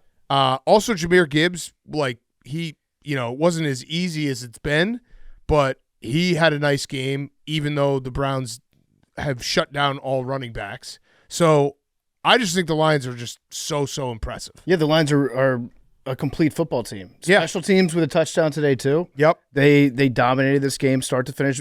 Khalif Raymond then going and kissing his wife, I Yep. believe. That should have been taunting. It is taunting. Just being like, I have a girlfriend. I'm married. Yeah. It was an ass kicking, and the Browns didn't. Their defense was great. It's time, I think, as a nation, to talk about what to tell your kids about Joe Flacco getting benched. Oh, well, no, actually, we don't have to do that. So I wrote down, I love Joe Flacco. Yeah. And why would I make a guess or say anything when Kevin Stefanski can lead the way. And when he was asked about a quarterback change, he said, quote, "I understand the question, but that's not our focus." Yep. So I think that should just be our line as a podcast. We understand the question, but it's not our focus. But I think this is it's a question that you should be prepared to answer from your children. Right, but we understand the question. I'm not going to answer right now. I'm not going to tell you how to be a parent out there. That's not my job. My job is to tell you what to think about football. Right. But you might want to start thinking about Yeah. how you're going to have that conversation with your kids about no more Joe Flacco. I just love that I understand the question, but that's not our focus right now. I would have been like, I don't understand that question. Yeah, right. Why are you asking? You want me to predict the future? Yeah. I don't know if we're going to be here tomorrow. Who knows? We might all be dead. Yeah, it's probably time, though. By the way, the Cowboys just got stopped. Micah Parsons made a big play, and they are forcing the Cowboys to kick a field goal. This is why you take Brandon Aubrey in the first round. Yeah. What was that? What was that, Max? I think it's like a 20-yard field goal. I said a big field goal. Yeah. Not a long field goal. It's to win the game. It's not to win the game because they had the first possession. The Packers didn't touch it? No, the Packers did not touch it. Big field goal, not long field goal. Yeah, no, but Would you say it's a big? I don't field think you would goal? take a kicker in the first round to kick a 22-yard field Correct. goal. That part, yes. I disagree. Kick that. It's probably time for Joe Flacco. I'm not going to say it. We understand the question. There was a pass. Yeah. There was a pass in the first half that I think any neutral observer could look at and say, okay, it's time. Yeah. Okay, it's time that He's not happy anymore. His quality of life isn't that great being the starting quarterback. The Browns have experience doing funerals for a dog. They can do the whole thing. he's got to go all the way to fucking London for the next game. He doesn't want to do that shit. No. Come on. That's crazy. But I guess he still does want to get paid. Yeah. It's time. Zach, I got a question for you. Yes, sir. When you game, how late are you gaming till? Depending on the night, the latest a weeknight or a weekend. Weekend. On a weekend, I'm playing pretty late. How late? If the boys are on and we're firing, nothing too insane, like 1:30. How do you feel the next day?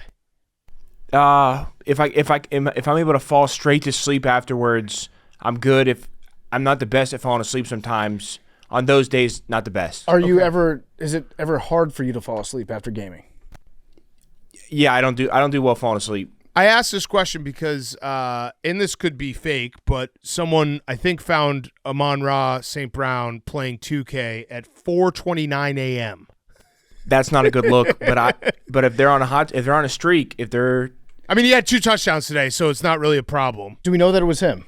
It said Amon-Ra St. Brown. He was just walking around, and like the guy was like, he's been on for this long. I was gonna say, do we know he didn't just wake up and maybe he woke True. up a little early? No, because it said that he had been on for a while. But it might be like Marky Mark. I can his send daily you- schedule. I could send you Wake the up at video. 2:30. I saw the tweet, or like there was someone else that was on too till like 1 a.m. It was very, very funny because it was his avatar was just like walking around in like a playground, it looked like. Yeah. So I don't really know. Maybe you can explain what happens in 2K better to us. he's walking around the park. Oh, So there's a virtual park that so- you scroll around. Pick Oh, up here it games is. You with your got it. boys. All right, play it. So this is Amon-Ra. The person thinks they found him at 4:29 in the morning. You can play it? They go on an 18-game streak. Bro, it's fucking 4:29 a.m. in the fucking morning, and you got a game at 1 o'clock tomorrow. Amon-Ra St. Brown, get the fuck off 2K. Niggas got money on you, gang. And you over here shrieking. What streak you got? Nigga on an 18-game streak, nigga. Get the fuck off this shit, bro. Go to bed. If y'all fucking parlays fuck up, y'all know why, bro. He's on 2K at 4:29 a.m. You can't go to bed on it. You can't go to bed on a 17 On that type of streak? Yeah, you gotta keep going. Yeah, I need to know, like, how long did that streak get? Did he lose? If you're on a 17-game win streak running twos on my park, you go until you lose. Yeah. There's no other option. 18-game streak, 18-1. I would go to bed, actually, because 18-1 looks really bad. But Right, Hank? 18-0 could turn into 24-0. True. Yeah, good point. Either way, he had 2 touchdowns, so I think he's fine. Yep. So, and yeah, the Lions are really fucking good.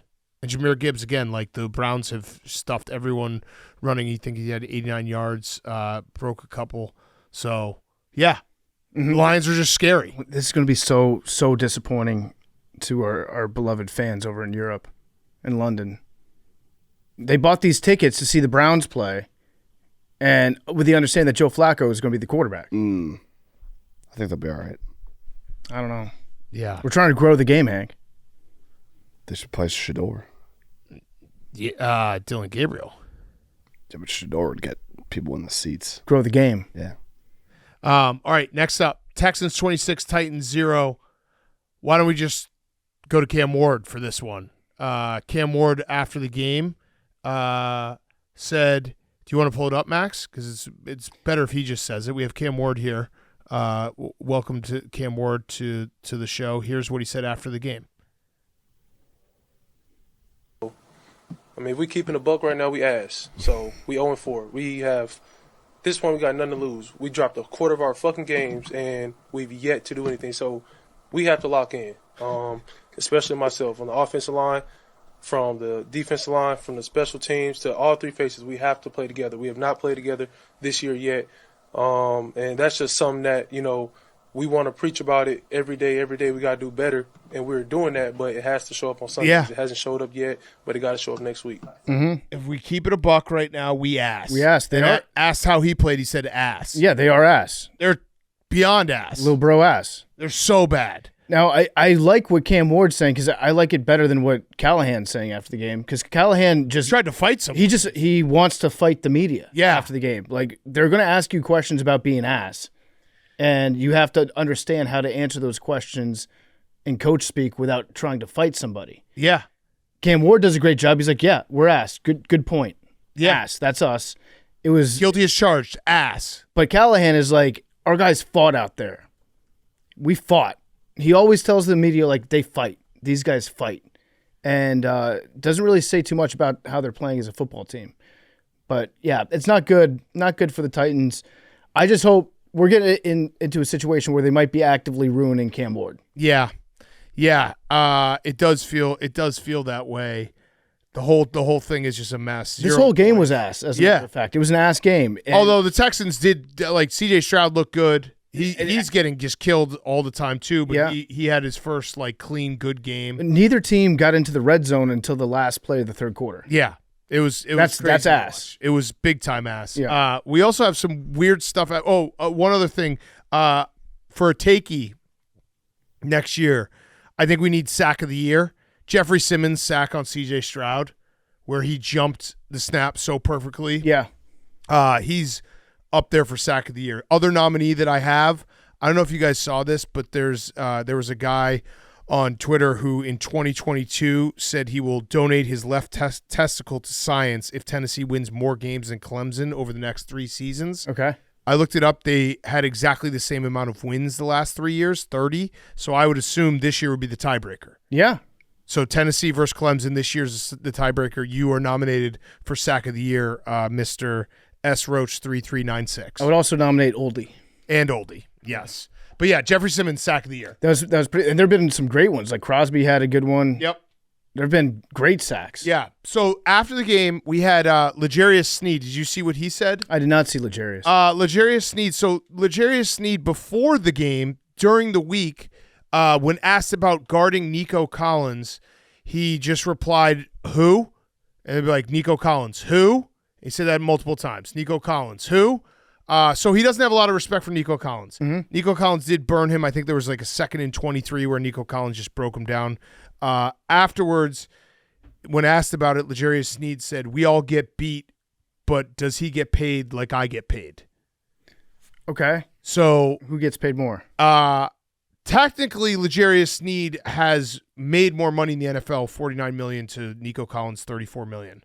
But Nico Collins signed a 3-year, $72 million deal. L'Jarius Sneed signed a 4-year, $76 million deal. So I guess if he's going the total money, but, okay, I'd rather 3 for 72 than 4 for 76. They're still in the same tax bracket. Yeah, they both made $19 million last year. Mm-hmm. And then I think this year, L'Jarius Sneed, just the way his contract works out, he's making 24 and Nico's making 14. So, yeah, technically he does get paid more than him this year. They're both in states with no income tax. Correct. Maybe does one get paid like bi-weekly? I don't know. One gets paid monthly. He doesn't get paid like I get paid. There's checks coming every 2 weeks. There's a lot of things that are worrisome about the Titans. I think the guy who is supposed to be one of your best defensive players basically in a post game where you got absolutely worked as a team being like, well, I get paid more than him. Probably not your favorite thing ever. Probably not. But I mean, such is life for the Houston Texans. It was the Texans' best game by far. I mean, their only win. By far of the year. Their defense was again really, really good. I don't know when they start to have that conversation about Callahan. They're probably having it right now. But I kind of like the idea of him just fighting his way out of this. Yeah, I mean he is like the most hostile guy to the media ever. Good, because he's upset that they're asking him questions about his job. Well, he's in a spot where it's like he knows he's probably going to get fired. It can't be the most fun to just get your ass kicked and then also have to be asked about it all the time and just be like, this is where like you kind of feel bad sometimes for the coaches. Like you get put in a rebuilding situation and then when you suck, it sucks. Mm-hmm. But yeah, he's probably going to get fired. I'd say that Vrabel won that breakup. Yeah, I would say so too. Big time. But the Texans might be back. Who do the Texans have next week? The Texans are playing. Could the Texans rip off a couple? I believe at the Ravens. Yeah. Oh, wow. I mean, maybe no Lamar, right? We can get to it. Yeah, we'll get to it. Okay, next up, afternoon games. Rams 27, Colts 20. Very important question for you guys. Can we still say the Colts are undefeated because they beat themselves? I don't think so. Okay. I don't think so. Okay. But they did beat them. They did get a. But that's still a loss. They did, but it's also still a win. It's a win and a loss. So they're 4-1. Yeah, they're 4-1 right now because they beat themselves. And I want the Rams. We'll talk about Puka Nacua and Stafford and the Rams defense, but the Colts had A.D. Mitchell fumble going in for a touchdown. We were due for one of those. Fumbled out of the end zone. So that was 7 points that he just gave up. A.D. Mitchell also hold on the Jonathan Taylor awesome touchdown run that should have been, it would have been so sick. I think A.D. Mitchell he beat the Colts today. Yeah. 11 penalties, 2 Daniel Jones interceptions, and here's the one that got to kill you. When the Rams scored their 88-yard touchdown, Tutu Atwell, the Colts had 10 players on the field. Yeah. You can't beat yourself more than what the Colts did today. That was you just got to be disgusted with how that game went. So A.D. Mitchell had a moment where it was like, okay, maybe it's not the end of the world because, yes, he did fumble on the 1-yard line when he was shifting the ball from his outside arm to his inside arm to get ready to celebrate the touchdown he was scoring. Fumbled it through the end zone, but then I think it was the next play. Yeah. The Rams fumbled it. So the Colts got it right back right after that. Yes. And then they ended up getting a field goal out of it. So you can point at yourself and be like, yeah, we should have scored a touchdown there. That might not be the play that cost us the game. But then when you add in the hold on the touchdown and then you add in 10 men on the field that they just take advantage of and Tutu Atwell scores, what was it, 88 yards? 88 yards. That's, yeah. 88 degrees. Yeah, so the Colts 4-1 on the year. Yeah. But it was a bad loss to themselves. It was a really bad loss to themselves, but a really good win against themselves because they beat an undefeated Colts team. Right? All those mistakes, they got blown out by themselves today. Yeah. And they blew out a once undefeated Colts team they beat. Yeah. Soundly. That is true. They covered. Soundly. But yeah, I think the Colts are still fine. I think this was always going to be a tough game to play. Go on the road against a really good team, really good defense. Yeah. Well coached. And Puka Nacua. So Stafford. This is actually the best kind of loss that the Colts could have. Yeah, because yourself. Yeah, they can just point at all these mistakes and be like, we got to clean a few things up. Yeah, we got to win and we got a loss. If they clean some stuff up, I think they'll be okay. So Puka Nacua, there was 2 things. One, Stafford, that 96-yard touchdown drive they had to finish the first half was like surgical clinical Stafford. Mm-hmm. And Puka Nacua was completely unguardable. 13 catches, 170 yards, and a touchdown. He has 500 yards through the first 4 games, and I say that because he is the first player to have 500 yards through the first 4 games twice in his career. He's done it twice now. That's crazy. He did it 2 years ago. He's so fucking good. Great player. Rams, very, very good team. Yeah. Their defense also had some big time moments where they were pressuring Daniel Jones. The Rams are for real. And the Colts, I walk away being like, I think the Colts are I saw this as a big test game, and yes, they failed the test, but also they hung. Could you ever imagine, though, a Sean McVay team doing something like this? What do you mean? Like the Colts with those 3 giant mistakes that they had. No, not all 3. Not in the same game. Yeah. By the way, the Packers have it 3rd and 14 in overtime. And are they going to throw a flag? No. Let's talk about. Oh, they did. No flag. That looked like a flag. 1 second left. Are we going to get a tie? Tie. Tie. I've just been Are they saying gonna tie tie this it? whole time. You got tie. I've just been Tie! yes, tie. Tie. I've just been saying tie back here to Oh myself my God! like 20 times. Tie. Holy shit! What are they? I taking out on never the clock? even. Oh, are they going to see? Tie. I never Did the even clock run thought out? for a second they wouldn't try to go for it again. It never even entered my brain that they would tie it. I mean, 4th and 14. You go for the tie. It's got to be a tie. Sunday night tie. Got it. A Sunday night tie is so Tie. funny. I love that. Tie. Oh man, tie. There's a tie. 40-40. So That's got to be a Gami. gotta be a That's Gami. got to be a Gami. Let's look it up. Gotta be a Gami. Has to be. Oh man, that's got to be the also no one cares about your bets, but I would imagine there's a lot of people who teased the Packers Yes. to 1. And then a tie happens. Oh. Scoregami is not loading right now, so that tells me maybe a lot of people on. Well, the Ravens lost. Oh yeah, that's true. Yeah, so he's probably. Oh man, what do you think a tie paid out? Tie probably was electric. Sunday night tie. 40-40 is a scoregami. All right, let's go. Scoregami. Sunday night tie. Wow, what a game.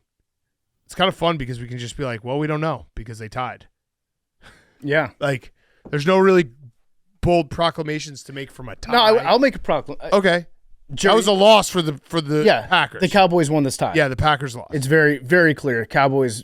This was a dominant tie by the Cowboys. Yeah, and you should be able to dominate the Cowboys, and you didn't. Mm-hmm. Cowboys did it up to them. Yep. 40 points. Yeah, you guys would agree, right? This is a loss for the Packers. Yes. Win for the Cowboys. Yes, massive win. Yeah.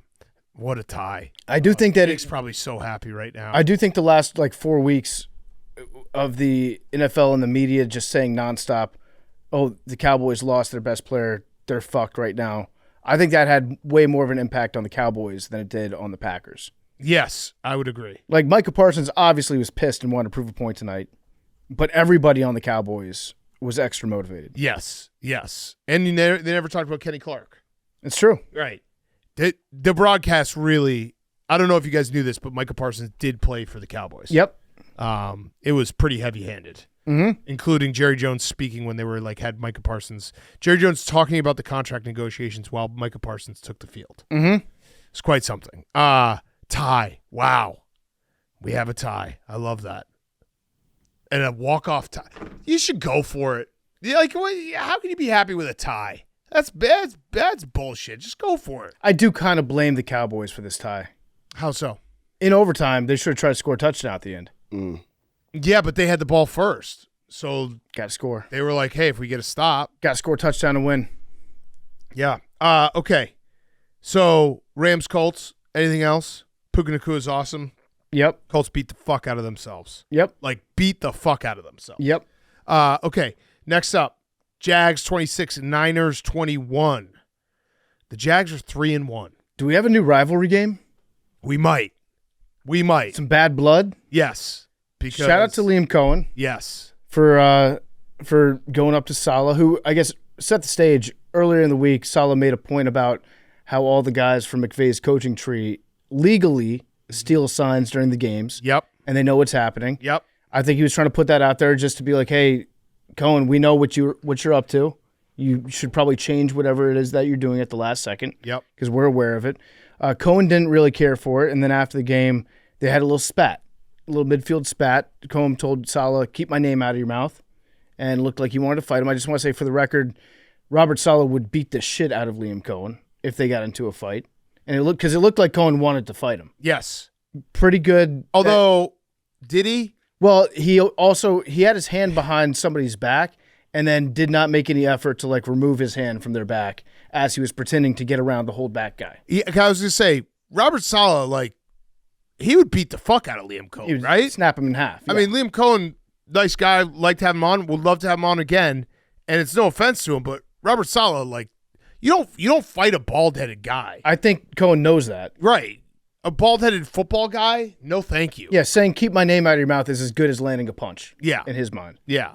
But yeah, this was a rivalry game. So the Jaguars, though, 3-1, very close to being 4-0 if it wasn't for Jake Browning's heroics in that game that Joe Burrow got hurt. The Jaguars' defense, too. We talked about it last week. Remember we said that they had 9 turnovers, takeaways on the season and through 3 weeks? Yep. And they had 9 takeaways all of last year. They had 4 more today. They have 13 takeaways on the year. They had 4 turnovers today. They just forced turnovers. By the way, I went and looked it up. There are 2 teams through 3 weeks with 0 takeaways. Anyone want to guess?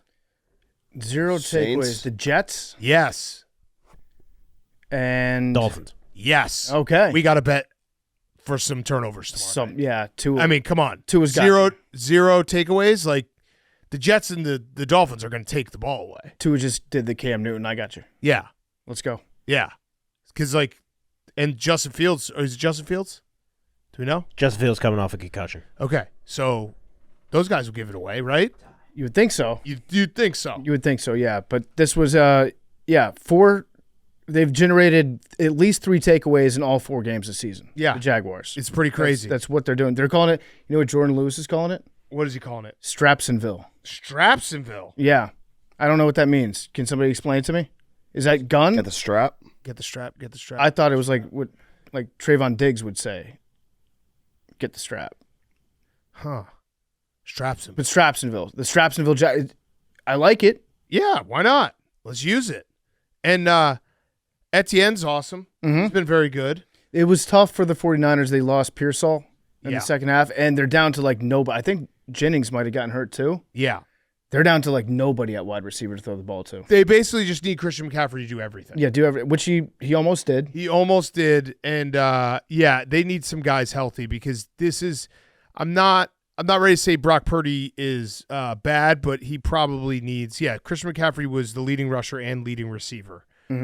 So that he's doing everything. He's trying to do everything. You need to get some guys back. Yeah, Purdy should do like as much as he can. He should do like 50%. Purdy should just not come. He shouldn't have come back until at least one of his guys was back. Yeah, I agree. Like Ayuk or Kittle. I agree. But it's not a fun offense that he's having to run by himself out there. And now they have a short week playing Thursday Night Football. Who are they playing? I believe they play the Rams. Is that not right? They play the Rams on Thursday night. That's going to be – I feel like didn't we have that game last year that was bad. Like 9 to 12 to 9 or something? That was the one that was in the rain. 6. And we just bet every over. Not even like a single prop came in. Yeah, 49ers Rams. Yeah. Over under 47.5. I'm kind of buying some Jaguars stock. I think they got like some new culture. 3-1. Yeah. I don't know if they're I don't know. We'll see. I mean, anyone can win the AFC South. That loss to the Bengals is going to linger in my brain. Yeah. That's the problem with it. Yeah. But they got some good tests coming up because they play the Chiefs, the Seahawks, and the Rams. Like those are going to be if they find a way to go 2-1 in that stretch, then you have to be saying I believe the Jaguars are for real. Yep. Also, did you mention that Kyle Shanahan after the game said he doesn't think that Liam Cohen should be sensitive about it when talking about the sign stealing stuff? Mm-hmm. I like that. I like that good too. Rivalry. Yeah, he's being sensitive. See you again in 4 years. But great rivalry. We should make a trophy for this one. We should. Someone AWL hit me up and said that when we eventually get to 18 games, there should just be trophy week, and every team should have a rival that they play a trophy for. Yeah, that would be awesome. Yeah, like That, Roger Goodell, meet us halfway. You're going to make us fucking play a million games overseas. At least give us stupid trophies that we can get pumped about. You can even do like your dumbass new uniforms just for the trophy week. And I want it on the record, I don't want it to be like classic rivalries because I think that would be cheaping it where it's like, oh, it's Bears-Packers, but now they're playing for a trophy. That's stupid. It should almost be funny. You know what I mean? Where it's like the Jaguars and Niners play for a trophy. Yeah. Like it should make no sense who you're playing, but just make that a new rivalry that then you play a trophy for. Who would you want the Bears to play for trophy week? Raiders would be fun just because then you get to go to Vegas every other year. Who would you guys want to play? I think everybody would want to take Vegas just for that reason. Vegas would be sick. I'd take the Patriots. You take the Patriots? Yeah. Who would you take, Memes? Bucs. Okay. You take the Bucs? Do you hate Zach? No. I'm not a fan of Baker Who would you Mayfield take, right PFT? Actually, I think the Bears should maybe take the Cardinals because there's a lot of Chicago people who live in Arizona as well. So that would be a nice. Mm-hmm. Or the Commanders. No, we have a rivalry. Yeah, we have a tattoo bet. Yeah, that could be the. But we don't need a trophy, dude. Maybe it should be AFC NFC though every time. Yeah, I think that's actually the rule. Titans. Patriots. I think we should take the Titans. You got the Titans? Yeah. All right, I already got the Raiders. Well, you should want to pick a bad team. They fight. Yeah, but dude, you don't know if they're going to be bad in the future. They might be bad forever. No, you don't know that. It's like you make a schedule for a team in 2030. You don't know where they're going to be as a program. Patriots. Okay. Either way, yeah, we should do trophy games. Trophy week. Yeah. Okay, last two games. Before we do that, PFT, you got two more ads. Before we get back to the games, they're brought to you by Chad Powers on Hulu. Get ready for Hulu's all-new original series, Chad Powers, starring Glenn Powell. It's coming to Hulu and Hulu on Disney Plus on September 30th, and it's going to be a wild ride. 8 years after flushing his college football career down the toilet, hotshot quarterback Russ Halladay is determined to reclaim his former glory by disguising himself as Chad Powers, an oddball athletic talent who walks on to the struggling South Georgia Catfish to once again take college football by storm. But this hilarious half-hour comedy series isn't just about football. It's a heartfelt comeback story that everyone can relate to. So don't miss Glenn Powell as Russ Halladay and Chad Powers. 2 identities, 1 icon, 0 shame. Stream the all-new Hulu original series Chad Powers when it premieres September 30th on Hulu, with new episodes every Tuesday. And if you're a bundle subscriber, you can also stream it on Hulu on Disney Plus. Terms apply. This episode of Part of My Take is brought to you by McDonald's and their new special edition Gold Sauce. McDonald's special edition Gold Sauce is sweet, smoky, tangy, and made just for chicken.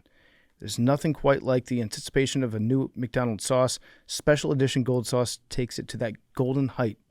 Get it on your snack wrap, get it on your McCrispy, or get a dipping cup with your McCrispy strips. That's what I got right here. It's tangy, it's smoky, it's awesome. I love the new Gold Sauce. It's special edition Gold Sauce. You don't want to miss out. Check it out now. The new special edition Gold Sauce, as gold as it gets at McDonald's for a limited time. You're going to want to try this. Okay, last two games, then we'll do a little Sunday night football talk as well. Bears 25, Raiders 24. Listen, ugly win, but a win is a win. Culture win. That's a game the Bears lose a million times.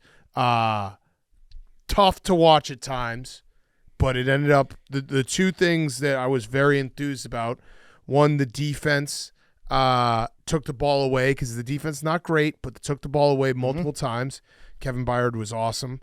And then Caleb's game-winning drive because they needed it, and it was a 12-play drive. He was 4 for 5, 42 yards, 2 scrambles for 18 yards. Win is a win, and now the Bears are back to 500 going into the bye week, so it felt good. It was a game that, seriously, I was like, the Bears are not going to be able to win this game. And then they did the two things that never happened, one, blocking the kick, and two, or one, the game-winning drive for Caleb, and 2, blocking the kick. I thought the Bears were going to win this at halftime when they came back and Ben Johnson just like ripped into the sideline report. Dude, he's a psycho. That was he snapped. I think he snapped on that one. He said it in the post-game locker room. He was just like, this is culture. We're building culture because no nonsense. This is I can't remember who. I think it was actually Kevin Byard said it. He was because he got a game ball. Yeah, here's Ben Johnson after the half. So you need to change what you're doing. I don't know. You think so? We're going to be just fine.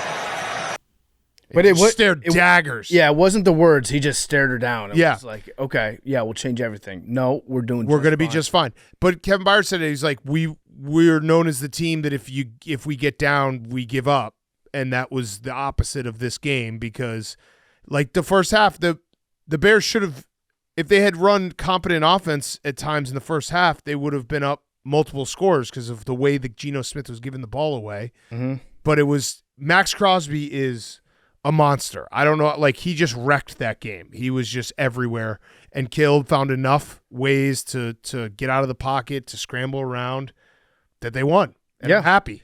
Also, this was kind of the Ashton Ginty breakout game. You survived the Ginty breakout. I knew it was going to happen. 3 touchdowns, 138 yards rushing. How many yards receiving did he have? 17 yards, but 2 touchdowns. Yeah. Through the air. He was everywhere today. And he does get hit a lot in the backfield. Yeah. He gets hit a ton in the backfield, but he's still very good at keeping his balance. No, This was the game. Awesome. Yeah, no, I knew. I said it, but the things I was most scared about was Max Crosby. Duh, that's so obvious. He's just everywhere, every single snap. And if he can't get to you, he gets his hands up. That interception in the first half, he's everywhere. And then Ashton Ginty, I was like, the Bears. There was all that smoke about the Bears maybe picking him. Didn't.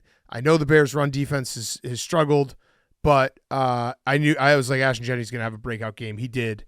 But credit to the Bears' defense because that 3rd and 1 to force the long field goal, what a huge stop. Like they weren't able to get a stop all day and they were able to get it there. It was basically either the Raiders marched down the field or the Bears got an interception. Those were the 2 outcomes for the defense until that stop. Yeah, Geno had a hard time out there. Yeah, so Very Geno said after the game, and this is, Hank, remember I alluded to it, that I had a quote for you about you missing the flight and maybe being a child. Geno said after the game, the guy I'm supposed to be hasn't showed up yet. Maybe that's what you got to tell people. Yeah. Like, listen, the guy I'm supposed to end up being here, he's not here yet. I'm going to start using that. Yeah, we're still growing up. My golf game, the guy who's supposed to be there, he's not there yet, okay? He just isn't. When do you know that the guy that you're supposed to be is there? I don't know. And but do you I know feel- he's not there yet. Do you feel that way? Or are you like, yeah, it's me, the guy I'm supposed to be? Or are you like, after the game, do you say, the guy I'm supposed to be? Yeah, that was him. Yeah. Like credit to him or I don't credit know. to you? I'll tell you what, I'm using this for advisors. The guy I'm supposed to be gambling has not shown up yet.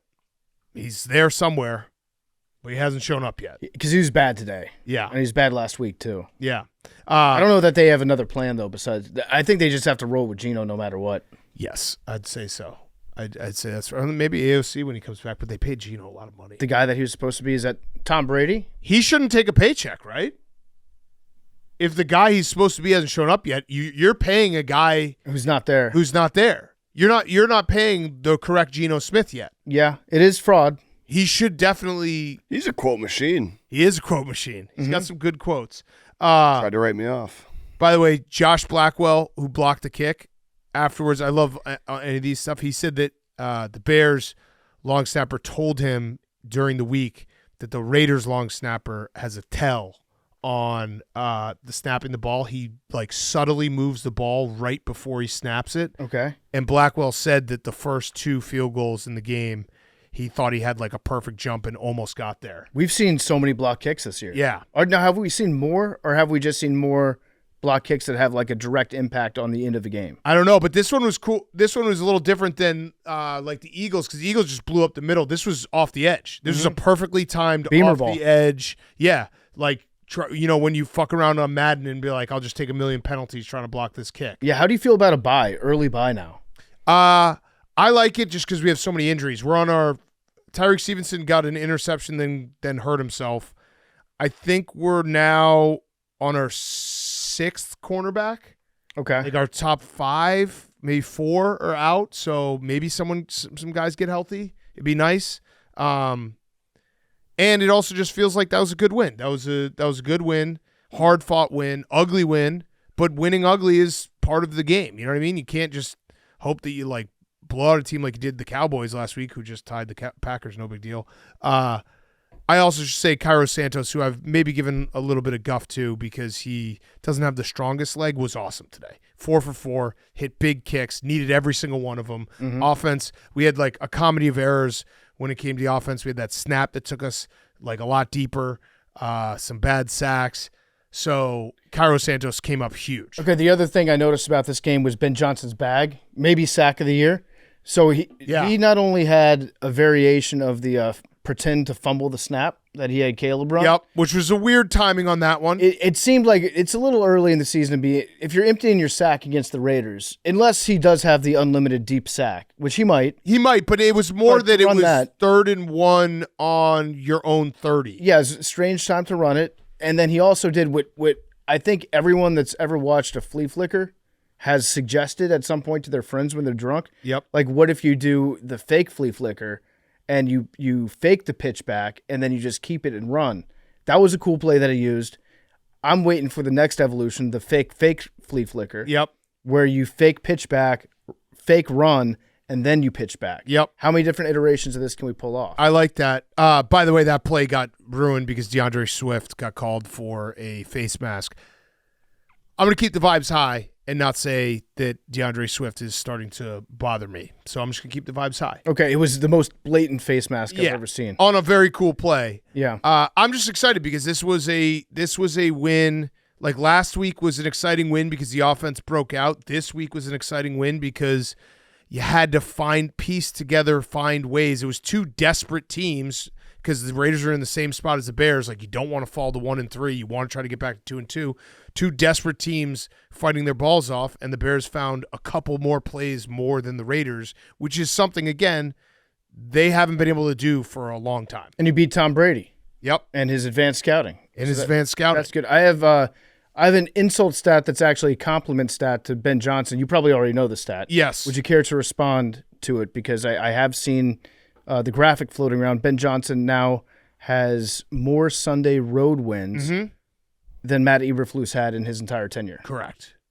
Matt Eberflus 0-18. Sheesh. Now, in defense of Matt Eberflus, because he doesn't really have a defense, he did technically win a London game against the Jaguars where we were the home team.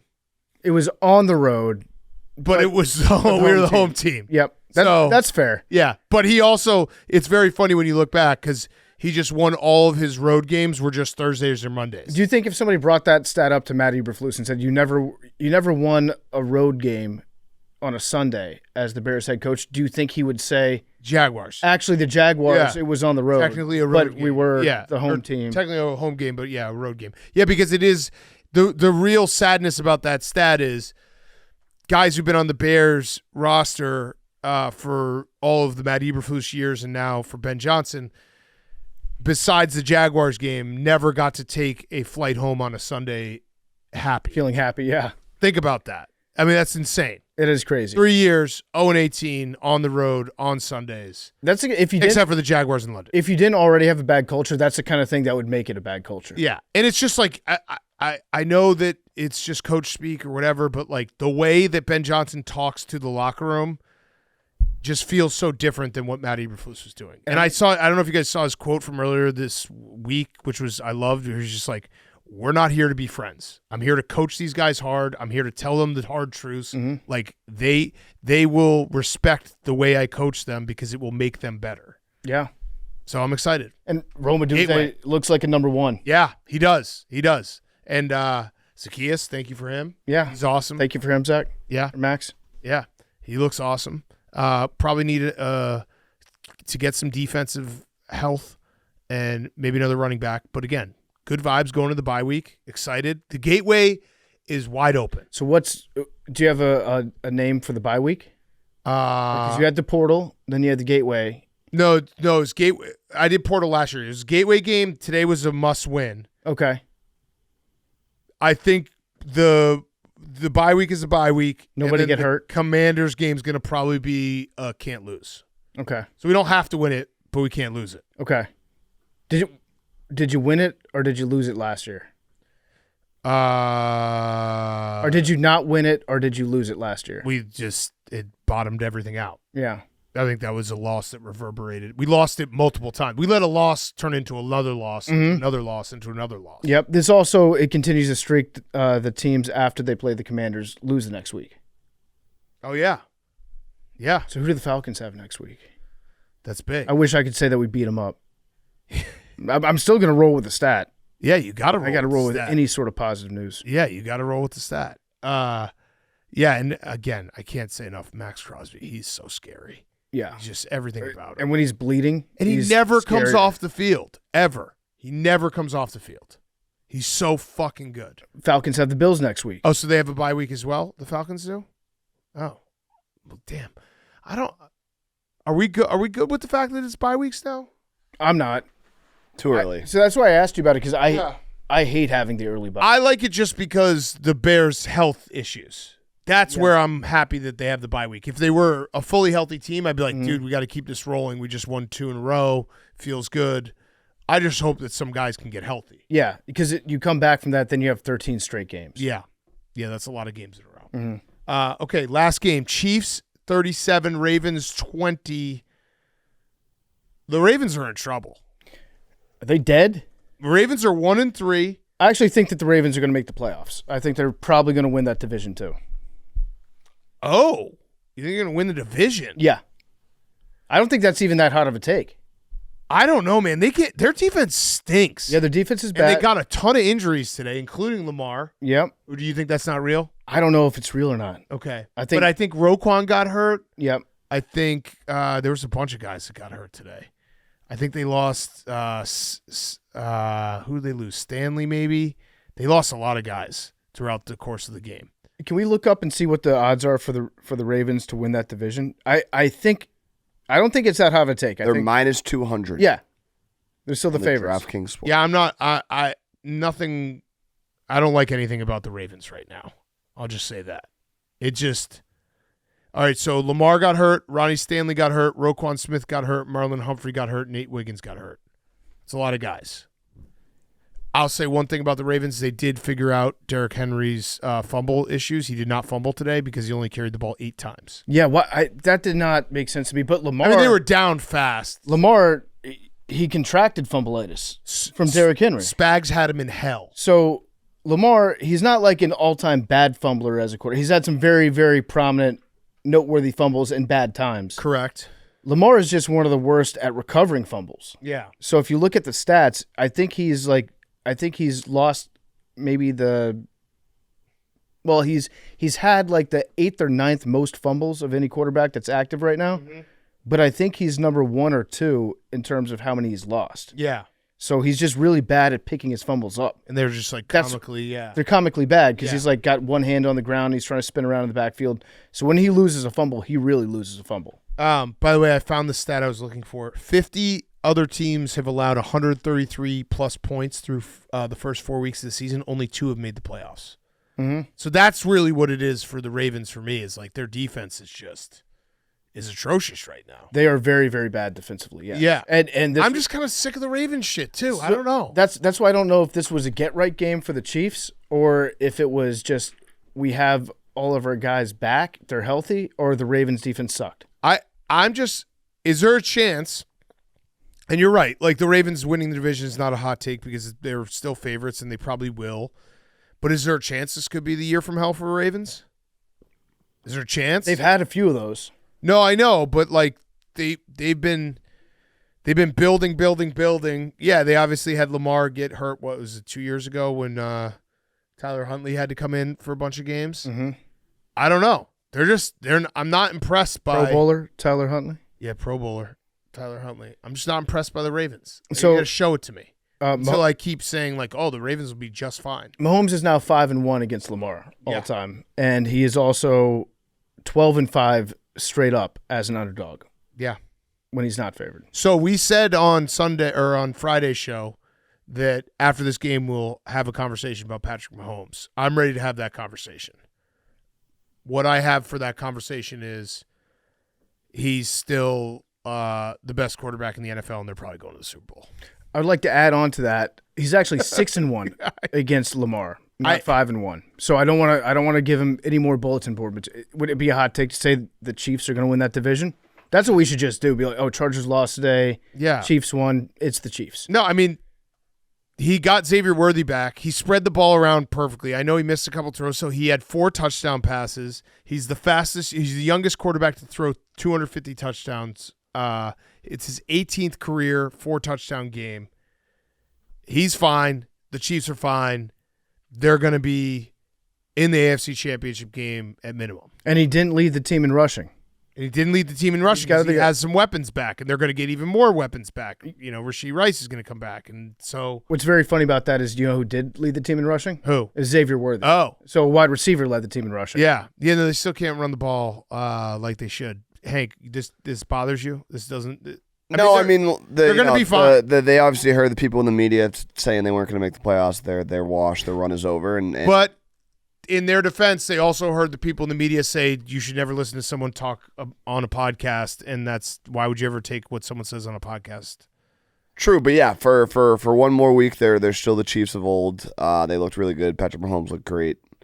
They're gonna get more weapons back as the season goes. You said the way you said that probably. You said for 1 week they're the Chiefs of old. So you think this was just a 1 week aberration? You never know. The Ravens defense is really bad. Does it bother you that the way that we talk about the Chiefs, especially saying, oh, everybody wrote them off, you wrote them off too early, they're still the Chiefs, that's the exact same way that we used to talk about the Patriots? Yeah, it does. Hey, listen, we said we were going to have a conversation. We're having the conversation. Patrick Mahomes is just fine. The Chiefs are going to be just fine. They're going to, again, be there in the end when it comes to the Super Bowl, playoffs, AFC Championship game, all that shit. Yeah. Yeah, you know they are. I know. You know, Mm-hmm. I was hoping this was. I was just hoping prayer game, and it didn't work out. Right. They started 0-2, but Hank is now focused on the Chicago Ave closure of the bridge. Yeah, he doesn't want to be. He doesn't want to be late for work. We were conversing, and you just looked directly at the TV and like squinted your eyes. We were mid conversation, me and you. I was doing multitasking. Yeah, wait. This is you need to turn off the TVs? No, it's like, listen, Hank he misses a flight and he's not here for half the day. You're mad at him about that, and then he's actively taking steps to plan his commute for tomorrow so he can be here on time. True. And you won't let him do that either. He can't exist. He can't exist. Hank, I'm on your side. Are you going to run the marathon? Half marathon? No, Okay. not this year. Oh, yeah, the Chiefs are going to be fine. So do you think Lamar's actually hurt? I don't know. It was weird. It was definitely a combo of like, oh, we're getting dog walked. Maybe we should just sit him. Yeah, but he could have a hammy. I don't know. Yeah, I think it's maybe he felt uncomfortable and he was like, "Fuck this! I'm out of this game." Yeah. I'm just. I don't know. I'm kind of just sick of the. Yeah, I think the Ravens just have to do something to. They have to basically win me back to be like, hey, they're fine. Mm-hmm. I think, and that was going to be what I was going to say out of the loser of this game being 1-3. 1-3 feels bad. I think they'll be okay though. Okay, yeah, they probably will. But I just that defense is so bad. They got to fix it like fast. The Texans should be a win. I don't know. That pass rush is good. Their defense is good. The Rams, that'll be close. Is that who they have next? The next two games? And then bye, and then oh wait, no, so it's the 12th against the Rams, and then the 26th against the Bears. So they must have a bye week. Yeah.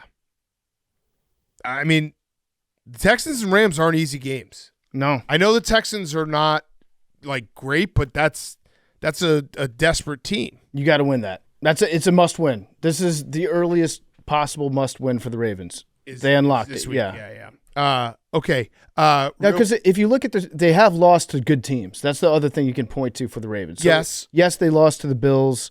That was a great game. Crazy stuff happened at the end of that one. Yep. But still a choke. Yep. Defense was bad. They beat the Browns. They lost to the Lions, but were competitive, very competitive against the Lions. Defense, again, still a joke. And then the Chiefs. Those are three very good teams that they lost to. And yes, their defense looked like dog shit against all three of them. But I think that they'll be okay. Yeah, they'll probably be okay. I'm more saying I'm done with the Ravens in terms of like being a Super Bowl contender. I think they'll go to the playoffs, but I no, feel like their flaws just keep coming up. I don't trust them at all. Right. I officially. Yeah, that's how I should have said I moved the Ravens officially into my do not trust this team, do not believe their lies. Correct. After the Lions game. Correct. I am definitely think they will be in the playoffs one way or another, whether it be winning the division or getting a wild card. But yeah, I'm not going to trust them. Yep. Just not going to trust them. All right. Packers, Cowboys 40-40. We talked about it throughout the show. Sunday Night Football ties should be illegal. Sunday Night Football ties should be illegal. I want to go to bed with some sense of finality. You have to end the day with a winner and a loser. What are you shaking your head for, Max? I love ties. Dude. We root for ties every time there's overtime. In the middle of the day, that's fine. No, I do root for ties in primetime when it involves a divisional foe. Correct. But Cowboys, I think you need to have I demand satisfaction to end the night. I need a winner and a loser. What's that? Tie. It's a T. It's a T for tie. So the the Cowboys probably should have gone for it at goal line, you think? I think so. Yeah. It probably would have helped because then they would have, if they don't get it, the Packers don't go all 4 downs. Right. Yeah. Right. So when we were watching the game, it was while we were recording the podcast, and I thought that the Packers had the ball and punted. No. Earlier in that. So when they were going for the field goal, I was like, surely they're doing this because they want to win the game with the field goal. Yeah, that was a mistake. They should have gone for it. No, there was only 2 possessions in overtime. Kind of shocking that the Packers defense got lit up like that. Yeah. And also the game, it felt like flipped on that end of first half possession where the Packers were trying to get a couple extra points, called their timeouts, got the ball back, and then Jordan Love fumbled and the Cowboys scored a touchdown. It was like, holy shit, this game just flipped. It's almost like the Cowboys, they knew what the Packers defense was going to be doing. Kenny Clark? Is Micah Parsons a mole? Wait, the Cowboys knew what the Packers defense was going to do. Yeah.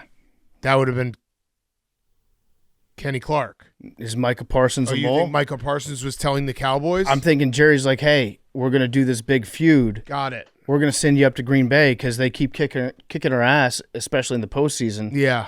And you're going to be my guy on the inside up in Green Bay. Yeah. Let me know what the defensive game plan is going to be tonight. Okay. And then their defense wasn't good enough to get a win out of it, but their offense was. Yeah, I mean, it did feel like one of those, and I'm a big believer in this, that no, the Cowboys defense is not good, but I do think the Packers defense is better than what they showed tonight because I do think there are times when the Big 12 game breaks out and there's nothing you can do about it.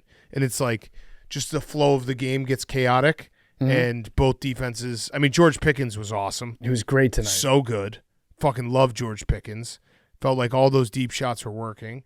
But the Packers were moving the ball however they wanted as well. Yeah, Josh Jacobs with a good night. Yeah. Yeah, it was really that the reason why we got to a tie was that fumble by Jordan Love at the end of the first half. This is crazy because it's honestly, it was a very fun game. Yes, very fun game. I think that's why you're upset that it ended in a tie. Correct. I want to have a winner and loser. Yeah. Maybe Sunday Night Football doesn't have as much to do with it as just a 40-40 football game. Should have a winner. It feels like somebody should win a game that's 40-40. Also, why can't we just do the college football overtime? The new one? Like player safety, all that shit, I understand. But wouldn't that be less plays? Yeah. I know the 2-point conversion is kind of clunky. The 2-point conversion fest is a little clunky, but how have we not? So the Packers beat the Cowboys because it's a tie, so they retained the win from the last time that they played. From the last because it was 40-40 tie. Yeah. I don't know. I'd like satisfaction. Like a winner and loser. I'm okay with having that little -1 at the end of each That's team's funny. record, and then that screws everything up at the end of the year. Yeah. I like that. Yeah, that part is funny. All right, rowback question before we get to who's back of the week. Rowback question, rhoback.com, promo code TAKE, 20% off your first purchase. Q-zips, polos, hoodies, joggers, shorts, rowback.com, promo code TAKE. Hank, Ryder Cup. Let's talk about it. Yeah. So, go ahead. The U.S. just didn't give himself a shot to win. I mean, they got as close as they could on Sunday, but being down 7 points going into singles, you're statistically never going to win that. Weird pairings. I don't know what Keegan was doing. Very, very weird pairings. Yeah. The one that he had with, was it Morikawa in English? Mm-hmm. And it was like statistically the worst possible pairing that he ever could have come up with. Yep. Based on the math. And then he just did it again. Just going with his gut. Yeah, I don't know what the thinking was there, but he did it. Like, are they on Friday? Everyone was one? like, everyone got roasted for it. Then he's like, you know what? I'm gonna do the same thing. And then he had his two best. Was it Bryson and Scotty? That was the afternoon of Saturday. That was like a desperation. Like we got to get a point super on the board. team. They got worked. They didn't. When Yeah. they had Morikawa and English, that was just like, let's throw this one. I guess I don't know what the thinking was there, and especially when it came out where it's like, and they said that the Europe was using data and doing a lot of stuff with data for picking their matchups. Clearly, the USA was not doing that, and then when they were told like that was statistically the worst matchup you could have picked, to do it again was weird. So my biggest takeaways from this one was, why did they not make the course harder? Because they said that that was an advantage for the U.S. But it wasn't. Thought it was not. Because it was basically, I saw the statistic halfway through Saturday where they're like, the U.S. and Europe are basically identical in tee to green, and it's become essentially a putting contest, and Europe is kicking their ass in putting. And the greens weren't difficult. Right. And they're just working them. And there was no like bad spots to hit it. And that's what the course is known for. Is being hard. Yeah. But they like nerfed the rough. And the other one was, I just feel like Team Europe, they like each other way more. Definitely. And it actually matters in this type of tournament where like you can be partners with someone, fight with someone. Like Justin Rose and Tommy Fleetwood almost made out.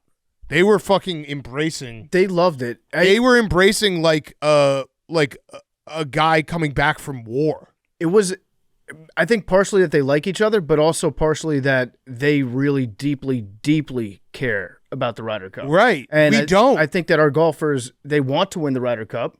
They take it seriously, but I don't think that they, like, this isn't the most important thing to them. It just felt like when Bryson would try to get everyone pumped up, it felt like it was not contrived, but a little bit contrived. And then when Justin Rose and Tommy Fleetwood are fucking literally making out on the green, it's the most passionate moment of their lives. So I was rooting hard for Bryson on Friday. I put a bet on him, also rooting for the United States. And it got very frustrating to watch every shot that Bryson hit that doesn't go the way that he wanted to. Yeah. He, like, looks at his club, like, looks at the ground, like, it's everybody's fault but Bryson's swing. Yeah. Like, he did the calculations in his head perfectly. And if it doesn't go exactly where he thought it was going to go, then he's like, something in the universe must be conspiring against me. Yeah. They just pulled up the Tommy Fleetwood. That's two lovers, the way they're embracing. Bryson, and then Bryson had his moment with Justin Rose that was, it felt like he was in the wrong. Was that not right? Like Bryson tried to fight him, basically, like almost got physical. Thank God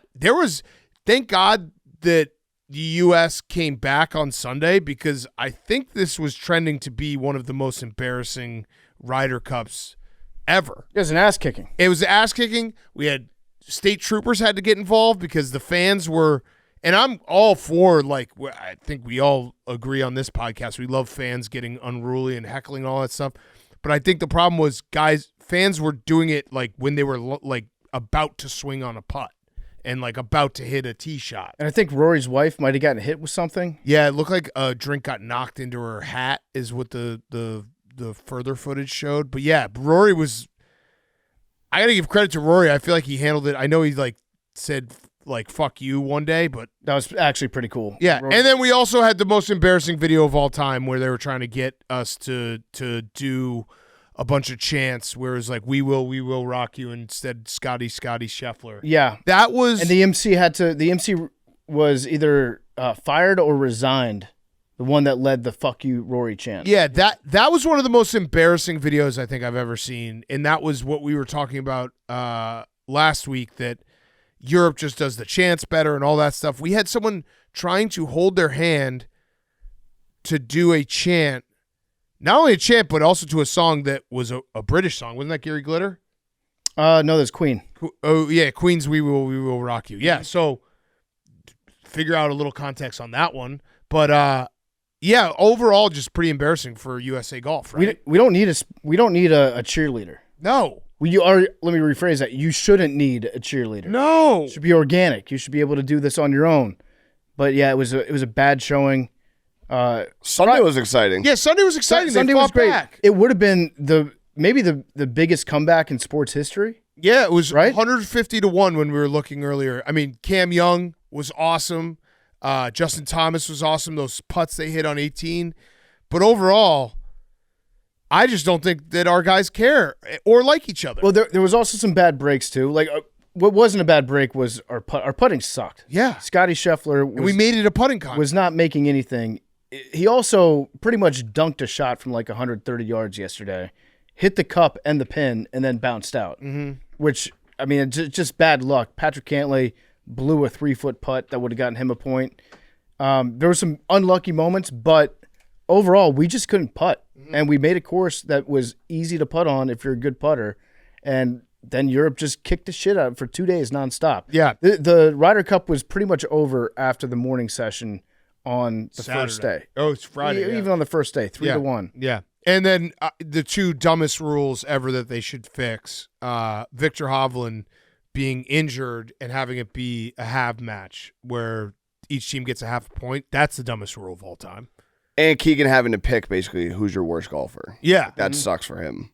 Yeah, Harris English has got to see that envelope get open and just be like, fuck, it was me. I think he knew it was going to be him. But I was saying to Whitney, like, I wish I had known this rule. I would have thrown myself down the stairs the first day of our Ryder Cup. I would have given him a hammer and been like, go ahead, just hit me in the fucking hand. Could Europe have just said, hey, everybody's hurt? Yeah. We all got hurt yesterday. And the fact that a tie, obviously they won outright, but there was a moment that it was tied and there's a chance that it was going to end 14-14.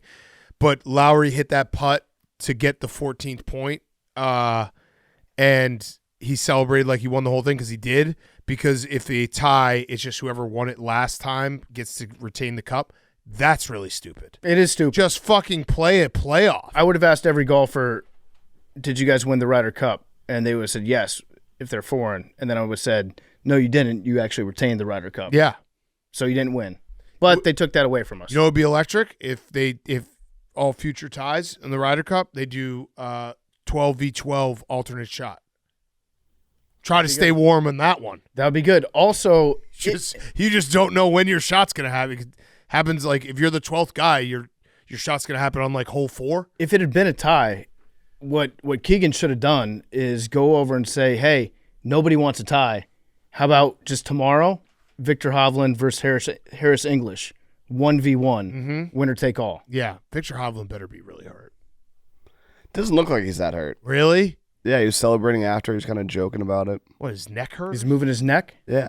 Because I know that neck do? I did say that Victor Hovland needs to be we need a private investigator to follow him around like he had a workers' comp claim. And then I had some European people be like, we would have won anyway. Butterfly effect. You don't know the pressure. Yeah, that's true. You don't know how things go. It did look like we had a chance, though. Yeah, it wasn't electric. There was a moment on Sunday. After Justin Thomas, like Cam Young doing it. And Bryson. And then Justin Thomas. But Bryson could have, like, he came back and obviously got the half, but if he had somehow won that, yeah, I think we would have pulled it off. Bryson and then Scotty, and there was that Bryson, moment. what'd you think about you? I mean, we've been talking a lot about ties and halves. Bryson celebrated the half. Oh, yeah. Mm-hmm. He forgot to shake the guy's hand. Well, he was down 5. Patrick, yeah. He was down 5, 7 in. 7 holes in, he was already down 5. So it was a hell of a comeback. But there was a moment on Sunday where it was like, is this actually going to happen?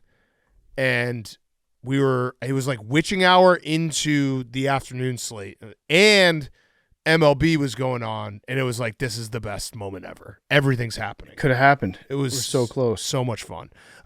Okay, we'll talk a little MLB with Who's Back. Let's finish up with our Who's Back of the Week. It's brought to you by our friends at Twisted Tea. Who's Back of the Week is sponsored by Twisted Tea. Twisted Tea is a refreshing hard iced tea made with real brewed tea and 5% alcohol. Twisted Tea is the perfect alcohol beverage to keep the good times going all season long.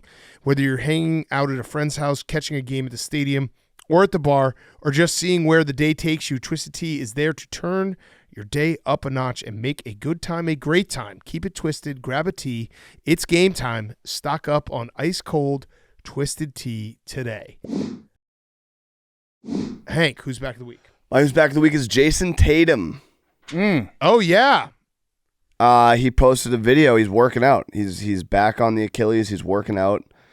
When you have a star player for your basketball team and they get hurt and you think it's going to be a long injury and you get to see them, on video and you just hear him talk in interviews and hear the staff talk about how hard he's working and how much he wants to be back on the floor, it's just very reassuring. Yep. I don't know that I want him to come back this year. I feel like it looks like he's gonna. Has Brad Stevens said anything about it? They just do the coach speak like we're gonna, try to get it back as soon as we can, but we don't want to rush it. It was kind of shocking to see him running up and down the court. Yeah. Like, holy shit. He just tore his Achilles. Yeah. So you think he's going to play this year? I don't know. I hope he doesn't, but I feel like he really wants to. Yeah. He said he's working out 6 days a week. I think what's going to happen is he's going to continue to put up all these workout videos, and then you're going to think the whole year, like, maybe we'll get him back for the playoffs. And then he won't come back. I'd be fine with that, though. I don't want to. You don't want to rush it. It's a long game. Yeah. Yeah. I feel like you got to tell him at the start of the, hey, no matter what, you're not playing this year. Yeah. Well, happy for you, Hank. Very happy. Yeah. Thank you. PFT, your who's back of the week? My who's back of the week is growing the game. Oh. Developing the international audience for the NFL. Hank, you'll like this. Super Bowl halftime show. Oh, yeah. Bad Bunny. Bad Bunny. And now I'm just addicted to saying every name like Bad Bunny. Bad Bunny. Bad Bunny rips. I don't know. The people that don't like Bad Bunny rips. You got to remember, the Super Bowl halftime show is going to be, it's Twitter, so it's like a small echo chamber. But there's a lot of people who watch football that probably don't know who Bad Bunny is and want it to be Aerosmith or, the Rolling Stones. Mm-hmm. It's not. Metallica would have ripped. Yeah. So they're going to just be like, this sucks. And it's like, I don't give a fuck. I'm going to watch football. Super Bowl halftime show, I don't really care. I'll say it. I do not care. Yeah, it's important to me because I like to see how it's being satanic. Yeah. I like to wake up the next day and be like, hey, here's what the NFL was trying to message you during the halftime show and read all those. Because those are some of the most schizophrenic people on planet Earth, and I love taking a dip into their brains. But yeah, I do not watch the Super Bowl for the halftime show. Right. I'll say it. If you have a hot take, a really strong opinion about the Super Bowl halftime show, you're not a fucking football guy. You showed yourself. You're Inglorious Bastards doing the 3. You got to watch film at halftime. Yeah. You got to figure out what to bet in the second half. Right. Bad Bunny. Anyone who's pissed off, guess what? You don't like football. You're anti-football pussy. It is addictive to say Bad Bad Bunny. There's a lot of quarterbacks that you can do the Bad Bunny. Josh Allen. Mike Penix. Mike Penix. Yeah, so Bad Bunny. Bad Bunny. He's back. I was hoping for Metallica. I thought Metallica would have been a good choice. It is like they're part of the world, so that would have been cool to see them play there. I was also thinking maybe Miley would have been great for I think everybody would have loved Miley. Yeah, Miley. To be honest with you. Sick.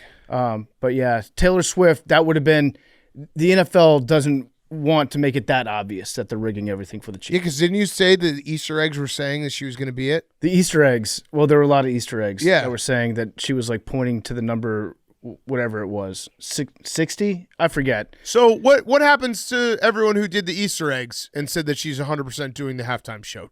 There should be a penalty. Well, it's like the people that wasted our time. That predicted the rapture. Yeah, you wasted our time. You got to kill yourself. Yeah, kill yourself. You wasted our time. Because that was a big thing. All the way she talked about it, the clock behind her, the numbers. You wasted our time. Yeah. But not everything's a thing. But sometimes you try to make it a thing. Yeah. All right, my who's back of the week is playoff baseball. Boys, it's time. The season ended. We had a wild end of the season. So the big story, I would say, is the Guardians and what they did in the last month and a half of the season.